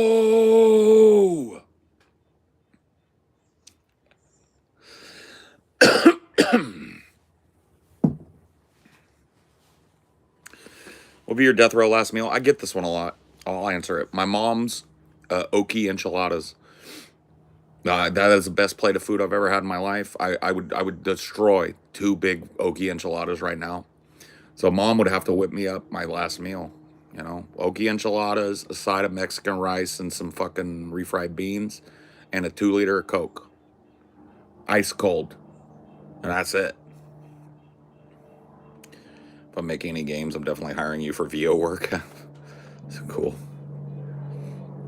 Well, Hollywood always exists and is the birthplace of movies. Yes, yes, yes. No, it's not the birthplace of movies. The Lumiere brothers, a pair of French brothers that were playing around with the very, very first motion capture cameras, are the people that I would point at and say, those guys invented movies, right? So if you want to say the birthplace of movies, it's got to be France or Germany, because that's where they started playing with these new devices, right? And the Lumiere brothers, their movies are very stripped down and simple, but they're very compelling even to today. There's a great story about the Lumiere brothers. It's kind of apocryphal. They showed that movie to a theater, and a bunch of people in the theater, the movie that they showed was a train. And somebody set up a camera, and the train comes right at the camera and passes by it, right? And there were people that ran screaming out of the theater because they thought the train was coming at them. Like they had never seen anything like that recreated on a screen. And so, yeah, the Lumiere brothers, you can look into them, and all their movies are still out. They're not really movies by the traditional sense. They're little vignettes, most of them anyway. But really interesting if you're interested to see how movies started, right? That's the closest you're going to get is the Lumiere brothers, some of the German avant-garde film stuff at the very early dawn, right? So you got Cabinet of Dr. Caligari and stuff like that, right?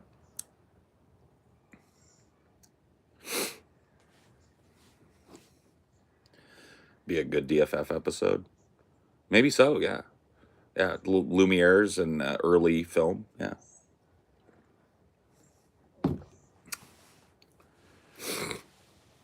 Jordan Peele, good director, too early to tell, or he just got lucky once?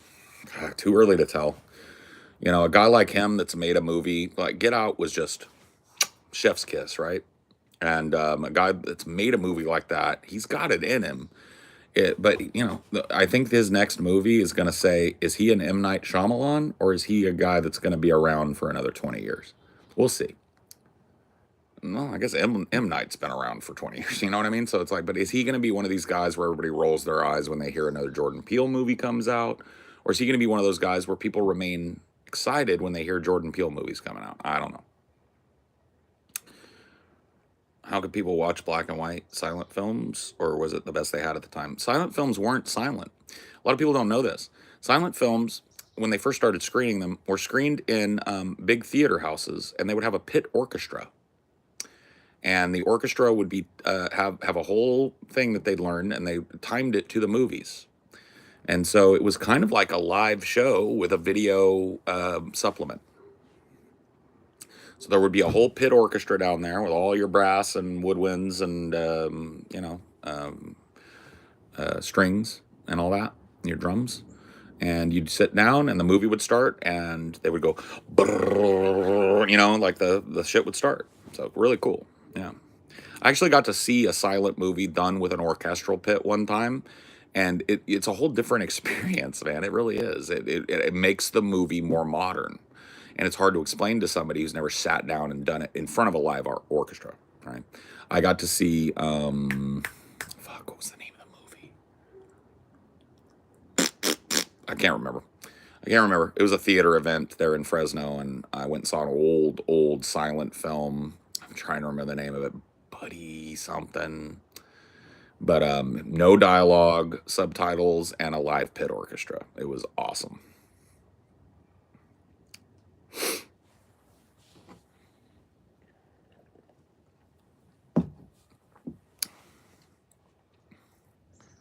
I'm drowning. I'm drowning. I'm drowning. Are you drowning? Want to go inside? I just bought a Cuban ring and dipping in a fountain. We're drowning in media. Yeah. Imagine if they did that with a modern film. It would be badass, bro. Imagine a John Williams score. Like an old, they bring in, they do a new Star Wars that doesn't suck, and you get to watch it with a pit orchestra playing that John Williams score. I'm sorry. A Boogie's been in my head for a minute, bro. Drowning, I wake up going, I'm like, I'm drowning. What? I'm drowning. I'm like, oh, I'm not even awake. How am I drowning?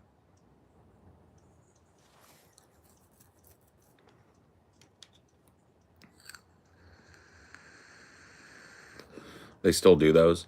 I've never gotten to catch one. I think it would be cool. Yeah, I got to catch an old showing of a black and white silent film from the 20s, but I've never gotten to see like a modern action film with the orchestra. That would be cool.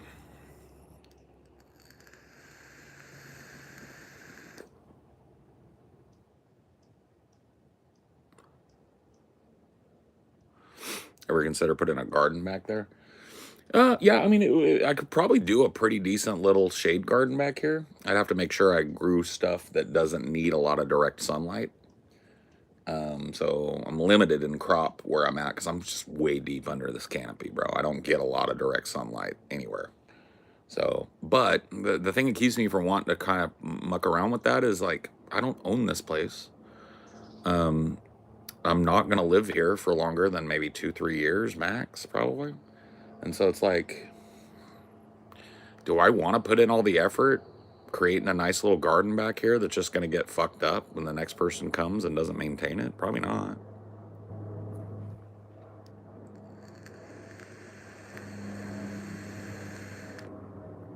That's cool. I'm not a big TikToker, so I miss out on that kind of stuff sometimes.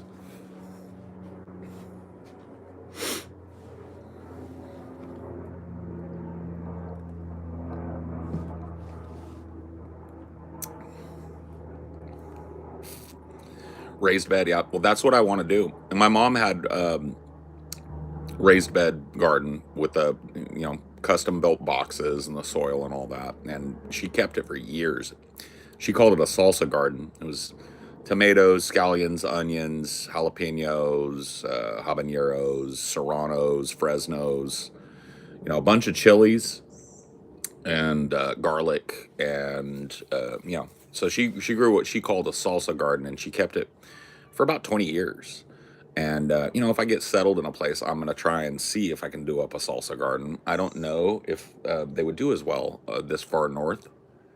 The salsa garden kind of likes that heat, so I don't know. Do you remember when, Paul, when I asked you many streams back if you watched Felix Baumgartner live when he broke the sound barrier, and you said yes? Anyway, he died yesterday in an accident.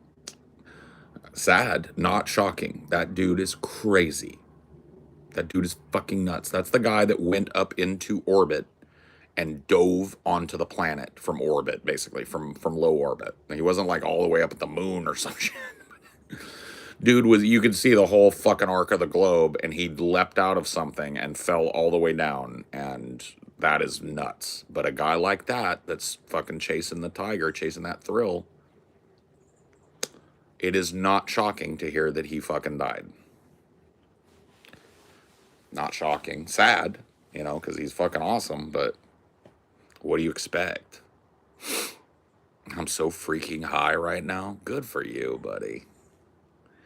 I'm not at all. I'm a little loopy. My medication makes me feel a little loopy, but not high. I'm a little, the new meds I'm on kind of slow my thought process down a little bit. But I wouldn't call it high. I'm sober as a judge right now, man. Well, sober as I get anyway. Sobriety is a state of mind. I'm drowning. I think it was a Red Bull sponsored thing.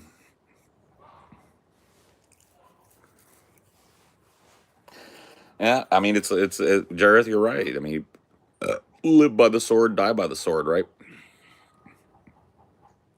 No. He achieved 843.6 miles an hour with no vehicle. Just his body in a suit flying down towards the earth. That is absolutely nuts. Absolutely fucking unbelievable. Your speech seems more regulated compared to the last couple of streams. I was talking to Amelia about that last night, and I was like, I'm not sure, good, bad, or otherwise, what's going on, but the drug that I'm on, it works right away. It's not like Prozac or something like that where you got to be on it for a month before you really start seeing any benefit. You take the pill, you feel it. And as a result of that, I've been trying to keep track of my speech pattern, because you guys have probably noticed this. You've been watching me a long time. Sometimes I will be talking so fast that I stumble over my words. I say the wrong word. Like I'll mispronounce some shit. I'll get all fucked up. I'll get twisted up. I'll forget what I'm talking about. That's not really happening to me anymore. And I also don't feel the need. Let me explain this. So I was on a podcast last night, right? I told you guys that. I was on David Jaffe's podcast. And I was sitting there. When I'm on a podcast with a bunch of talkers, right? I have this thing that my brain would do where they would say something, and it's almost like I'd stop listening because I'm thinking about what I'm going to say as soon as they stop thinking. And and my brain is hopping all over the place, and I'm thinking of more things I want to say, right? And so I listen. I'm not saying all the time, but there are times when I'm really engaged doing the podcast thing, right? Like I do with TJ and Scotty, where I'm listening to about half of what everybody says, and then I'm formulating. I'm quiet, so I don't try not to cut in on them, right? But I'm not listening anymore. I'm going like, my brain is going, here's what you're going to say, and you're going to say this, and you're going to say this, and you're going to say this. Bro, whatever that is, I can't even access it right now. I can't, if I wanted to put myself in that state, I don't think I could get at it. And that's why I was saying last night when I was talking to Amelia about it, I was like, I don't know, good, bad, or otherwise.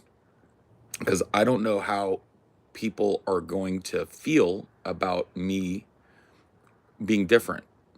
Not like different in terms of my beliefs or how they going to feel about me having a more orderly thought process and speech pattern, and being able to listen to people and being able to serve people, theatrically, right?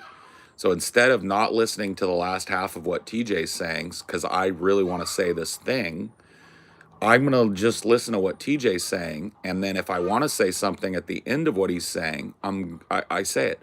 So that's kind of how I was last night on the Jaffe stream. You know, it was a big, there was a lot of people in there at one point, and it was a big crowd, and I didn't feel like I was struggling, you know.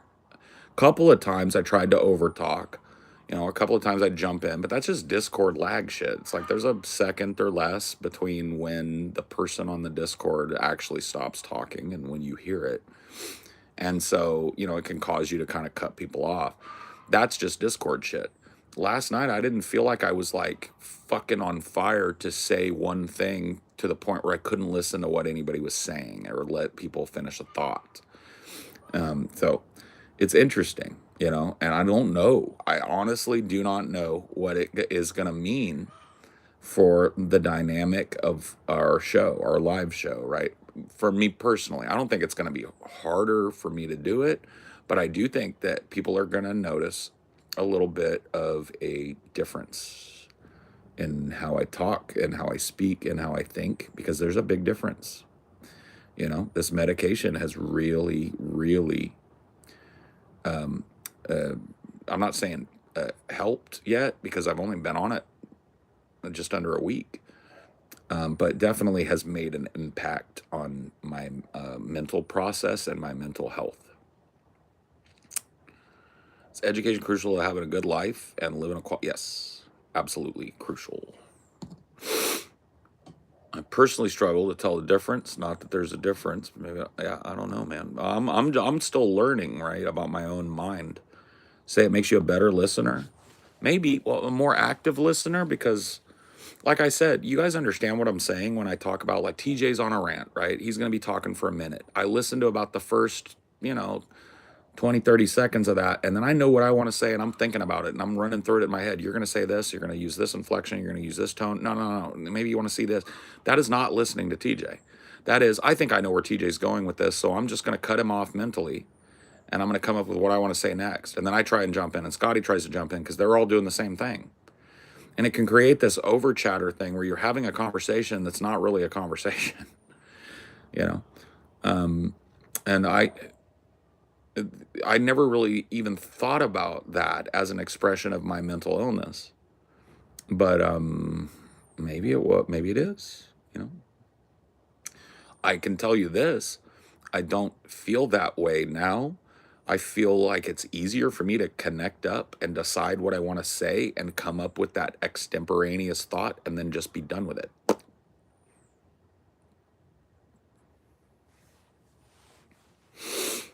What you described about half listening and thinking what it would say sounds similar to how my mind works. I also think a potential conversation. Yeah. In my mind, I used to tell people, because I heard it from a therapist when I was a little kid. He said, "You have an unquiet mind." And I was like, "What is that?" He said, "When your mind never stops. A lot of people can sit and just be for a moment. You can't, right?" And I thought about it. I was probably 13 or 14. I thought about it. I was like, no, there's always something wrong. There's always something my brain is puzzling over. My brain is always somewhere else. And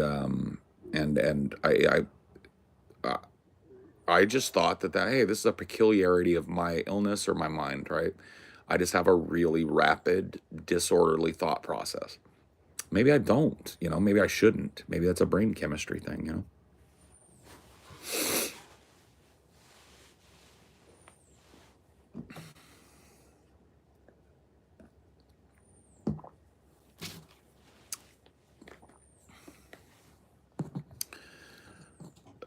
It's hard to adequately reciprocate the concept while trying to hold all the substance of what someone is saying.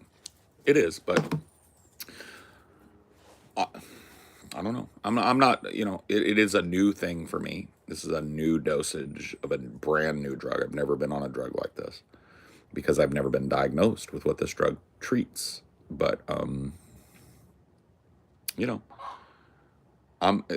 this has always been kind of like my running journal. And so this is, I'll be able to go back and look at these last couple of streams since I've been on this new medication, and then look at one right before it and see the functional difference in myself.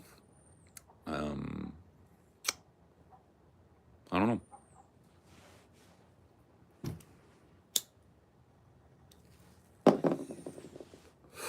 Who the fuck has a quiet mind? Yeah, nobody, right? That was kind of the point, I think. But you know, I think he was maybe that guy was dialing in on something for me that wasn't really because, like I said, this would have been in '94. So I don't know that bipolar or manic depressive was manic depression was something that they looked for in kids at that point.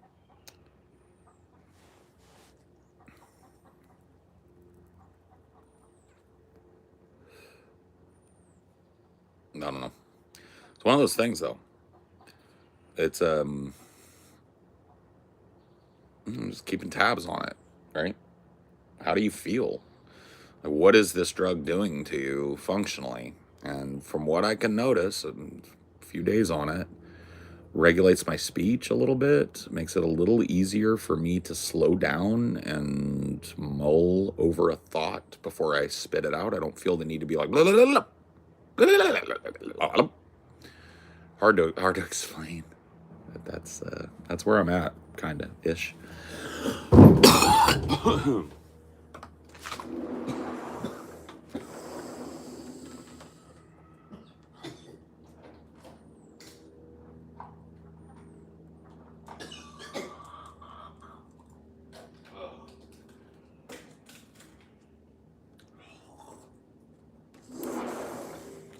Fuck, man. Ginger run, ginger run. Gotta get my ginger in me. Fuck. I hate that feeling. Nausea is awful, isn't it? That feeling that your body's trying, like, wants to expel something that's not even there. But I don't have any food in my stomach right now at all. Well, now I do. Now I've got a piece of candied ginger on my stomach. Piece of candied ginger and a cup of coffee. No, the new medication is not causing this. I've had this for a long time. It might be an old medication. It might be heat sensitivity. I'm on now 2 medications that make the sun kind of dangerous for me. So I have to wear sunscreen and stuff. I'm going to be running around outside in the sun. And if it's going to be all day, I need a big floppy hat and proper coverage because the sun, I'm on, like I said, I'm on 2 medications.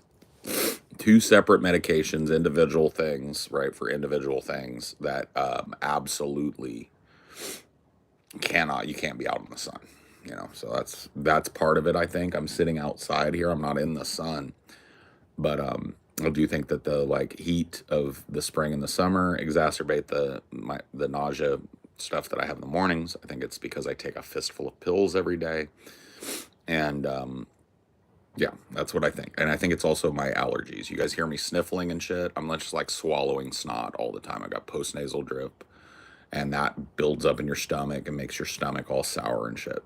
So that's what my doctors have told me, right, is going on with me. I've had all the tests. You know, I'm not like harboring a stomach cancer or anything. You know, it's just literally, it's usually only in the mornings. Every once in a while in the evenings, I'll get a little bout.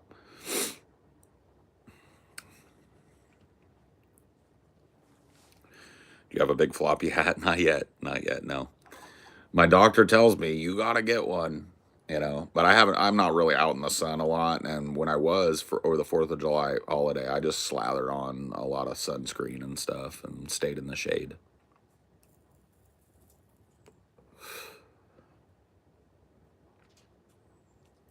But yeah, I gotta get me a big floppy hat, man. I'm thinking about maybe getting one of those Asian hats. You know, the cone. That might be kind of cool. Get myself one of those cool Chinese cone hats.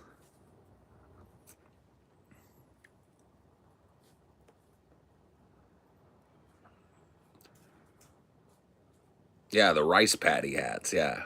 Yes. Why do some people sometimes in high-paying jobs all of a sudden tap out and go become monks or something? I don't know, but like what I would assume is that they were chasing fulfillment and they thought that fulfillment came from money and achievement in business. and they found that it didn't fulfill them. And in some cases, maybe that it made them worse and more disconnected from the important things in their lives. But that's all assumption. But I would assume that that's true for a lot of people like you described.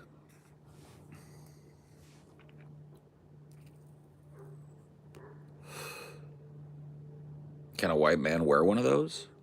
I will. I don't believe in cultural appropriation unless it's like you're getting in blackface and putting on fake dreads like Dan Aykroyd in Trading Places, right? That to me is not even cultural appropriation. That's just like racism, you know. So for me, it's like, because here's the thing.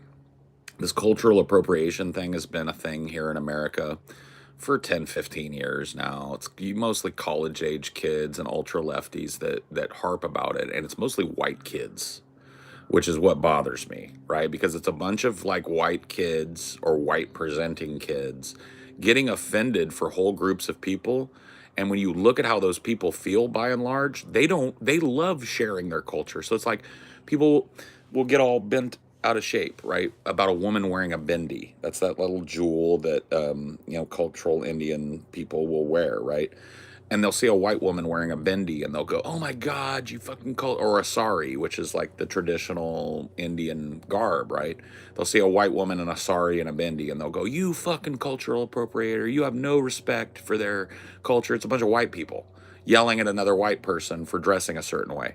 If that white person dressed in an Indian sari and a bindi went to India, they would love that, right? Actual Indian people love to share their culture. They love when an American or anybody comes there and shows appreciation for their culture by taking a little bit of it home with them. That is the truth of culture. And a lot of lefties and liberals have tried to make culture this insular thing that nobody can participate in, when for all of human history, it's been the opposite. Culture yearns to be shared. People that have unique, ancient, storied, legendary cultures love it when people that are not from their culture come and learn a little bit about it and take a little piece of it home with them. They love it. They're desperate to share it. And then you've got this group of blue-haired, college-aged white kids getting offended for an entire continent of people that don't feel that way. So this cultural appropriation shit is dog shit. If I wanted to, I'd go get dreads right now. If I wanted to, I'd go buy a big fucking oversized hip hop shirt and some fucking big baggy hip hop pants and some fucking Air Force Ones, some vintage Air Force Ones. If I wanted to do that, even though I'm not of that culture, I'm a white kid, I'm not a black kid, I'm not an Asian kid. If I want to do that, I'm gonna do it. I'll dress however I fucking want. Maybe the floppy hat that I'll get is a sombrero. You know what happens if a white person put on a sombrero down in Mexico? Other dudes with sombreros come up to you and go, "Hey, orale." They're not salty about it. They love it. So I'll wear whatever the fuck I want. I'll adopt whatever cultural tradition I feel like I want to try out. And you can suck my dick if you're offended by it. How about that? Be offended by that. You really want to be offended? Ask me what you can do if you're offended.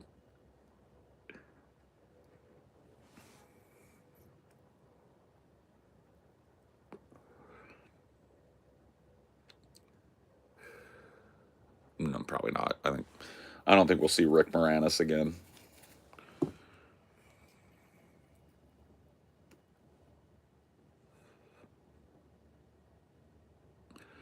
Yeah, they slap a sombrero on my head and put a fake mustache on me and then tip my head back and pour fucking mezcal down it until I couldn't see. That's what Mexican people would do if they saw me with a sombrero. But if I wore one over here, I guarantee you it wouldn't be long before a blue hair approached me and told me I was appropriating. A white non-binary blue hair is going to walk up to me and tell me I can't wear a sombrero because Mexican people are offended by it when they're not. It's just fake. You know what it is? When people have this hypersensitivity, it's about control. I want to talk about this for a second because this is good. It's about control. A lot of people don't know this, right? When somebody goes, I had an experience like this. right? Where I said the word faggot contextually, and I was immediately told, you can't say that. You can't say that in this server, right? And I'm not saying it's wrong, it's their house. But I'm just saying, what that is about, it's not about that word doing harm to somebody. It's not about that word being something that like fucking blows up the world. It's about them controlling how you speak. It's about them exerting their personal bias to control what words you say. And I don't abide by those rules ever. I say what I want contextually, and if you want to ban me or fuck me off or whatever it is, make me a pariah, try and get me canceled, I'll be that. I'll be that. I would rather suffer the slings and arrows of a bunch of oversensitive pussies than to tiptoe around language like you're expected to do these days. I won't. I refuse. Somebody's being a faggot, I'll call them a faggot. And if I get banned for it, cool. If I get canceled for it, cool. That's the way it works, though. And there is this language control, and it's by cultural osmosis. They try and change you, right? So when I called Alchemist Soil a faggot a bunch of times, there were a group of people who probably said the word faggot to other people 9 million times, right? Who all of a sudden are really offended because I, a bisexual man, called, I guess, a gay man a faggot, right? And it's not about what I said. It's not about the word. It's not about culture. It's not about the history of the word. It's literally about these guys and girls wanting to shame me into speaking the way they want me to speak and using the words they want me to use in the context they want me to use them in. And I don't play that fucking game. I don't. It's a zero-sum game with me, right? If I'm in your house and you go, hey, I don't want this, I'll try and be respectful. But if you're hypersensitive and I'm getting, like, dude, I went in a server, I got corrected for my language, right? The first night I was in the server 4 times by 2 or 3 separate people. And I left that server. Soon as I got muted up and mod abused, I was like, I'm not hanging around this group of hypersensitive people. Can't say the word faggot. I'm bisexual. I've been called a faggot my whole life, and I can't say the word faggot. How's that work? How's that work? Explain that one to me. Explain why I can't say the word faggot. You don't like the word? Go watch somebody who doesn't say it, but, you know? Shut up about me. Don't ask me to police my language and police my ideas and my beliefs and my philosophy because you're a hypersensitive little pussy. I'm not in charge of your mental state. It's not my job to make sure you feel okay. I don't have you chained to me, right? You're not forced to watch me or listen to a goddamn thing I say or ever see my ugly fucking face, ever. It is all your choice. And if you're going to choose to click on a Paul's ego thing, you're going to hear the word faggot. You're going to hear any word I feel like using. And if that's a problem with you, get the fuck out, go create a subreddit, and whine about me all over the internet. Because that's your choice. Or shut the fuck up. It really is a binary choice. You can shut the fuck up, or you can go whine about it like a little pussy all over the internet and see if anybody cares. Answer, nobody does. So, is what it is, you know? But make no bones about it. This that I'm talking about specifically and in general, this language policing shit is not about sensitivity. It's not about making people feel comfortable or safe in a public space. It's not about any of that. It is literally about taking control over your mouth, your life, your thought process, and making it like theirs. That's impossible. Impossible to do. To me. Doesn't work.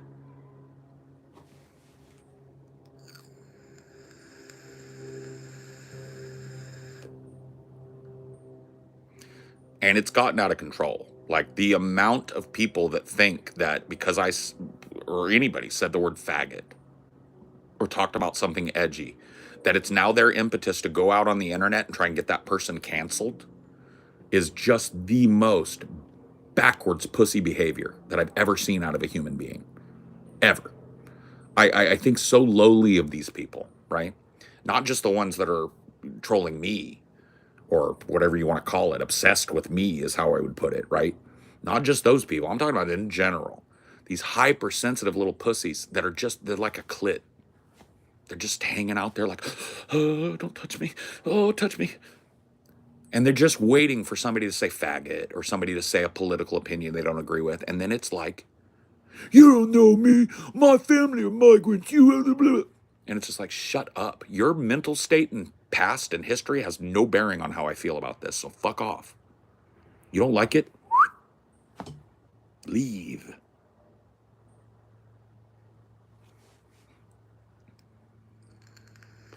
I'm forced to listen. I'm tied up by Pampish. Oh, Pampish. Pampish. We also talk about soft language around untouchy subjects, you know, unalive. Oh, God. Fuck that.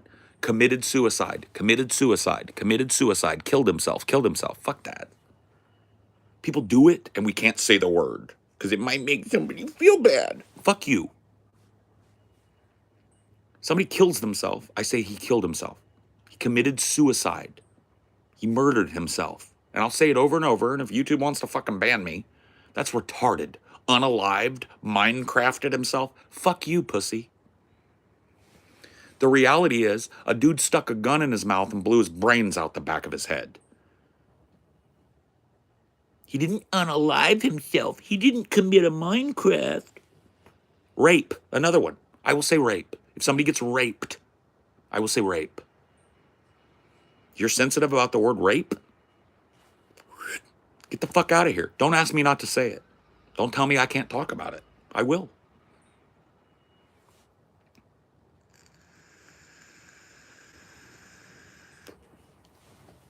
Sewer slide. Retarded. Are you a free speech absolutist? As close as you can get to that philosophically, right? There's the old fucking trope of, you know, your free speech ends where my nose begins, basically, right? So it's like, you don't have the freedom to go into, well, you do. You have the freedom to go into a crowded theater and yell fire, but you're in trouble for it because you caused a stampede and people got hurt or killed. So I'm not a free speech absolutist. I do think that there are normative limits on language, right, that are okay. But as far as conceptually, word use, absolutist. 100%. Say what you want.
Hey, Paul, what you watching?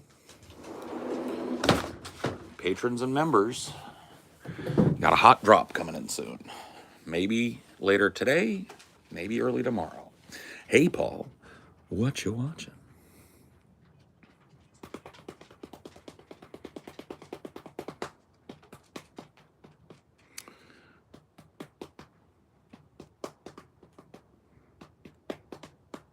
Fuck.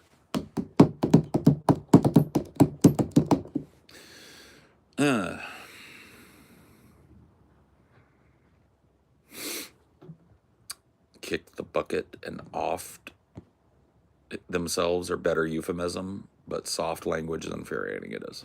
Yeah.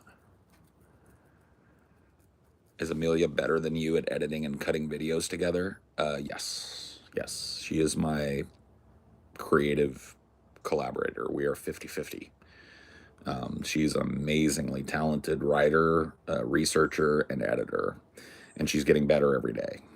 And you know, this last Hey Paul, what you watching? We did it slower because I wanted to sit with her and oversee the edit as she moved through it and give her some pointers on the types of things I want to see in a bigger edit, like a big public edit, like our Twilight retrospective, right?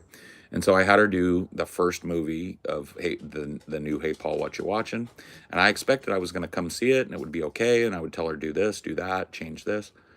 And I watched it, and it was 3, 4 times better than I thought it was going to be. I had no notes. I was like, okay, well, that's exactly probably how I would have edited it, and I don't even think I would have added that.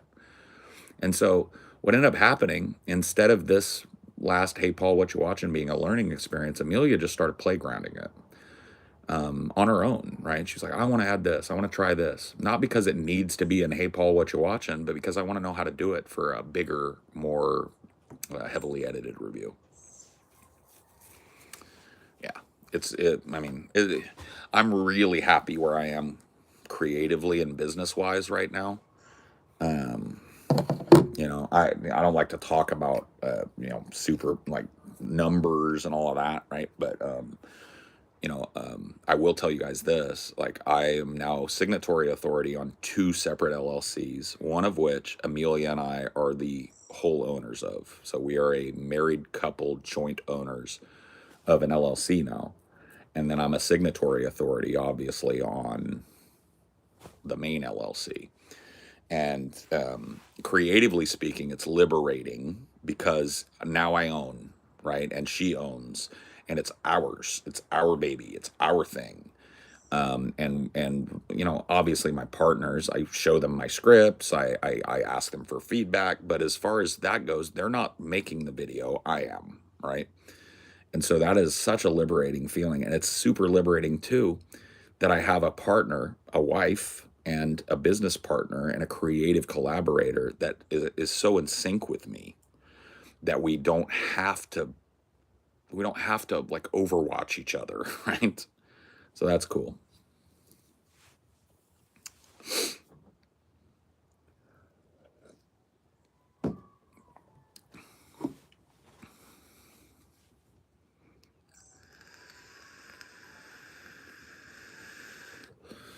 Yeah. So I feel really good about that. Honest to goodness. I'm in a good place creatively. I'm in a good place professionally in terms of my job and my work and how I fill that out, you know. So pretty stoked. It's a good time in Paul's life right now, you know. Things are okay and they're getting better.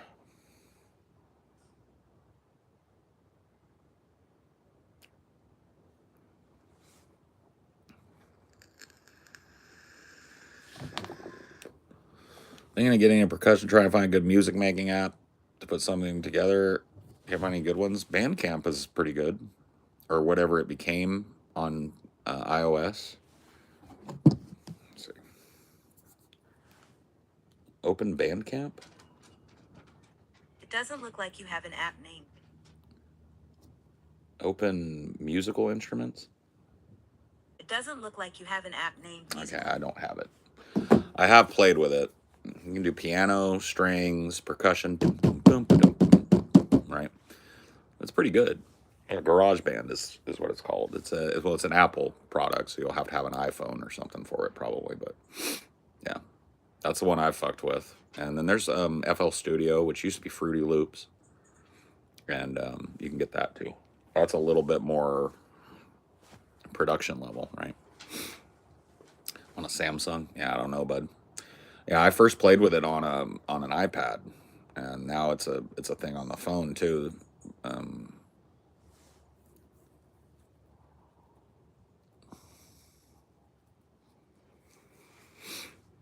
Based on our previous work, I believe C4C could outgrow the Jeremy Johns and Tyrone Magnuses of YouTube. Great content. Yeah, I think so too. I'm not really like shooting at the big boys or whatever, but I do think that the potential is there, and this script is fire. This Twilight script is the best script I've ever written in my life, and it's not even done. I'm hoping by the end of today, I'm almost finished with the final 2 movies. I finished Eclipse last night, and fuck, that was a great script session last night. And I've got Breaking Dawn 1 and 2, which I consider to be almost like one big long movie, but we're gonna cover it like 2, and that's it. Once I've got Breaking Dawn 1 and 2 and an outro, scripting is 80% done at that point. Then you do your polish pass and your locationals. And we're actually doing locational. I'm going to be going to Forks, Washington, where the movie takes place, La Push Beach. I'm going to a river where the movie was shot, and shooting some doc and shooting some skits and stuff. It's going to be fucking fun, and it's going to be just like, you know, the same tone, the same kind of cynicism as you got from like the Hellraiser, the Jurassic Park review, right? Same old pimp, but with a new look and a new feel and a locational aspect that is completely unique as far as I can tell in the movie space right now. Jeremy Jahns is not traveling to Boston to do a big franchise review on a movie or a bunch of movies set in Boston. I can't find anybody doing that. And if they do it, it's very rare. So this is going to be a big review. It's going to be a really big review.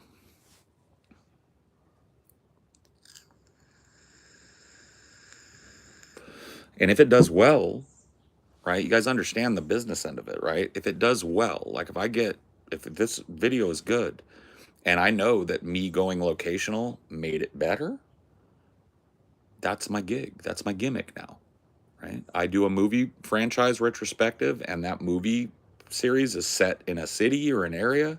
I go there. It's a tax write-off. I get a plane ticket, get a hotel, comes right out of my fucking tax obligation.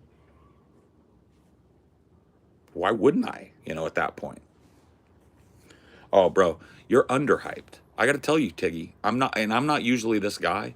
Dude, this script is fire. Funny, interesting. It's a different look at Twilight that I don't see anybody taking. It's fire. And once the shooting starts, it's just going to be great. I can just feel it, So, yeah.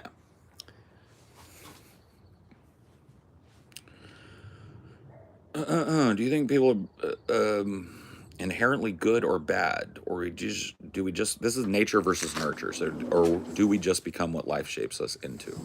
This is the age-old nature versus nurture argument.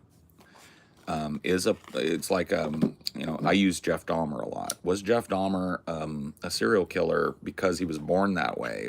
Was it his nature to be a serial killer? Did he inherit it? Or was he made into one by neglect and abuse? And the answer is yes. Right? So it's a nuanced answer. That's why nature and nurture is such an argument. It's like a chicken or the egg argument, right? Because there is no answer. The answer is both. What came first, the chicken or the egg? The answer is both. They developed simultaneously. They happened at the same time, right? And it's the same with nature and nurture.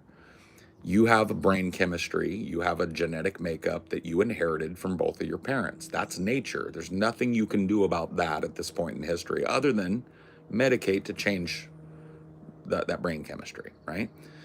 You are also who you are because of who raised you and how they raised you. That's nurture. So that's your mom. If she was like standoffish, or your dad was mean drunk, or your parents got divorced when you were young, right? All of these things had a profound effect on your personality, your worldview, your philosophy.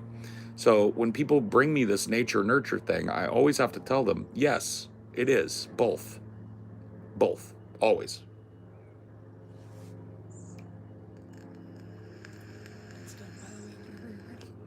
Oh, really? Cool. Yeah, I'll come take a look at it. I'll wrap this up here in a minute.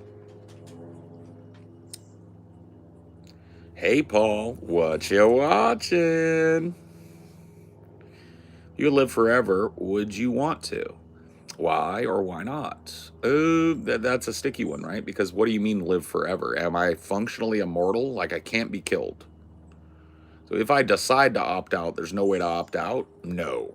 Because that leads to some nightmarish possibilities. Let's say I'm an immortal that can't be killed, can't be destroyed, and I get in a rock slide, and I get buried under 75 million tons of shale.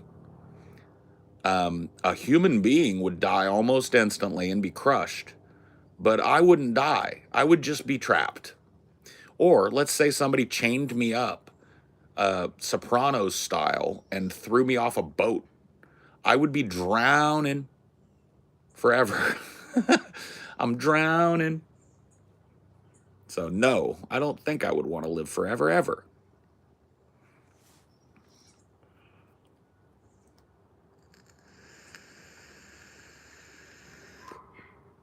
Is there anything you would not debate? Yeah, there's probably quite a few things. Stuff that I feel like I have no frame of reference. Like I would never enter a debate defending black people and their feelings and emotions about being black, right? That's one thing. What would I have to add to that, right? I'm not black. I've never been black. I didn't grow up around a lot of black people. So what do I have to add other than white person assumptions, right? So I wouldn't enter. It's like, I'll give you an example. There is a channel that's pretty big now called Modern Day Debate. If you've ever seen it, it's like a straight debate channel with a moderator, right? I got reached out to in the early days of that channel, and the guy that runs it wanted me to debate Kent Hovind, the Dr. Dino guy that thinks the earth is 6,000 years old. He wanted me to do the creationism debate. And I told the guy, I said, that sounds like a lot of fun, and thank you for the invite, but I'm not a scientist, man. And you need a person that can give biological fact. They don't need to go look things up. And I'm not that guy. I'm not a scientist, bro. And he said, all right, I understand. Thanks for getting back to me. But yeah, so it's not about it being like a third rail topic that I wouldn't want to talk about. There really isn't that, but yeah, it's more about what can I add by advocating this position, if anything, right? What commonality do I have with the people I'm advocating for? And if the answer is a lot, I'll do it. But if the answer is hardly nothing or very little culturally, right? What am I going to add?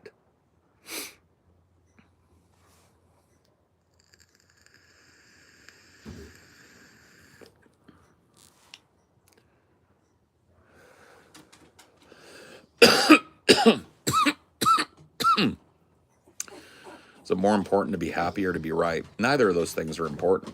Happy is a word that I think a lot of people don't know what it means because it's not a real word, right? It's a placeholder word for fulfillment and peace and balance, right? And that's what people want, right? But a lot of people will try and ascribe a really, really nebulous emotion like happiness, kind of undefinable person to person, and they will take that undefinable emotion, happiness, and they will tie it to things like money, sex, or being correct all the time. And this is an ego-driven thing that a lot of people do. I do it, you do it, right? But some people take it to a fucking extreme, right? Where it's like they've created their own universe and they live in a bubble, and nothing exists outside of that isn't run through the crazy refractory lens of that bubble, right? How light refracts when it goes through a curved lens? That's what happens to these people. They build this bubble of philosophy around them. They build up an army of people. The internet lets them do this, right? Find people that are willing to be your sycophants or already agree with you. You collect them around you, and then there's this soapy bubble that's around your whole life. And yeah, you're aware of what's going on in the outside world, but by the time it reaches you on the inside of that bubble, it's refracted through your worldview. It's like light through a lens. It's focused or diffused based on the convex or concave nature of the lens, right? So that's where a lot of people stand. And me included to a certain extent, right? I've got a bubble around me. I just like to let that bubble pop. I like to let people into that bubble that don't belong there because I think it enriches me. But some people want the opposite. It's like, I'm not trying to shit talk in absentia. It's been years. But when I went into Destiny's community, right, they're used to, and when I say they, I mean DGG and Destiny himself, are used to people who are like clout chasing or clout hungry or clip farming. Dude, I didn't even upload a video about Destiny. I didn't even stream it. The first time I went on Destiny, I was already streaming. So I streamed a little bit of that. But we talked 3 or 4 more times. I didn't even announce to people, hey, I'm going on Destiny. That's because that's not me. But because I, as a content creator and a personality and a philosopher or whatever I am, right? My whole being and everything I said was refracted through the Destiny lens, right? And so I walked through that lens and people saw me clout chaser, orbiter, fucking lefty troll, whatever it was they thought I was, right? And not much of my position or my beliefs or my philosophy survived the refracting nature of the lens, right? They didn't survive that convex lens. It just diffused it so much when I passed through it that these people already knew who I was before I even opened my mouth, right? And they don't know this. They don't see this happening to themselves because they're inside the soapy bubble, right? Everybody that's with them is doing the same thing. Destiny's encouraging them to bubble up, set fucking hard rules for what a person's allowed to say and what you think a person is, and just there are that. And so Destiny and his community, and to a certain extent, you know, every community, but like largely Destiny I'm talking about here, like that's what it is, right? It's a group of people who have prejudged everybody that doesn't agree with Destiny as a tanky, as a troll, as a LARPer, whatever it is, right? And they don't listen. The message never reaches them because it went through a lens and now it's a big rainbow on Destiny's face. You feel it?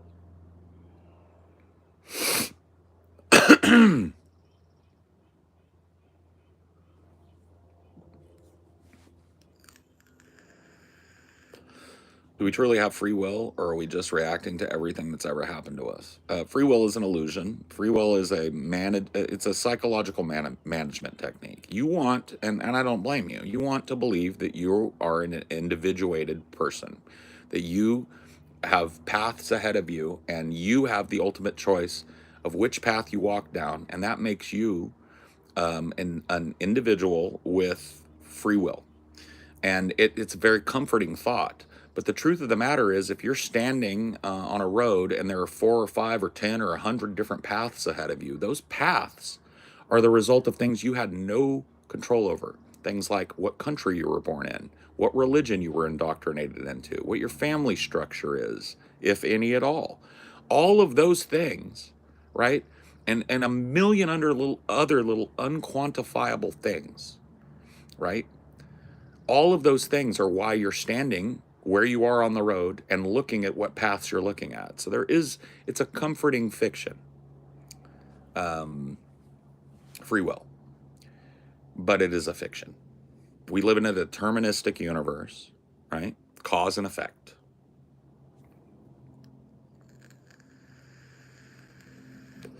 Always the truth, unknown trailers. Always the truth.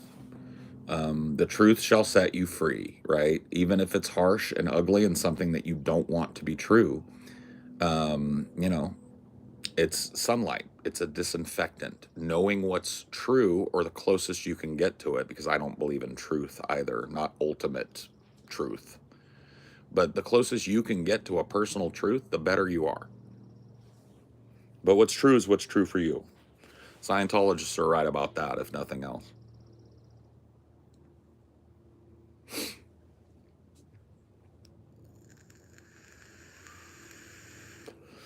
No one ever remembered anything you did. Would your actions still matter? Absolutely. Every time I exhale, you've heard of the butterfly effect. It's like a gnat farts in Wisconsin, and that fart wafts into a fly's face. That fly is disoriented for a second and splatters on the windshield of a trucker. The trucker turns on his fucking windshield wipers to scrape the bug off. A drop of water flies through the air and hits a dragonfly. That dragonfly gets sucked into the engine of a fucking drone. That drone goes crazy and flies off the rails and gets sucked into the engine of a jet plane. And now there's 150 people dead because a gnat farted in Wisconsin. You get it? So it doesn't matter if you're remembered. Every time you touch reality, every time you talk to somebody, every time you fart, every time you breathe, you're creating a micro change in reality, right? You're creating reality every second of every day. And while it would be functionally impossible to trace something like a fart directly to like a Holocaust. That is the truth of it. Everything happens on a continuum. Nothing happens of its own volition. Nothing happens in a vacuum, right? Everything is connected. Kim Jong-il said one of the main doctrines of Juche is man is master of his destiny. Yeah, yeah. It's a Invictus. I am the captain of my fate, right? Determinism can be extremely depressing or extremely freeing depending on how you interpret it, yes. Once again, it's a lens thing, right? Not to bring it back to that, but your bubble determines how you interpret things like deterministic reality, right? It's either horribly depressing that you have no choice, or it's liberating that you don't have to worry about it, right? Time is a flat circle. I believe that. Time is a flat circle. It exists because it exists because it exists, and that's that.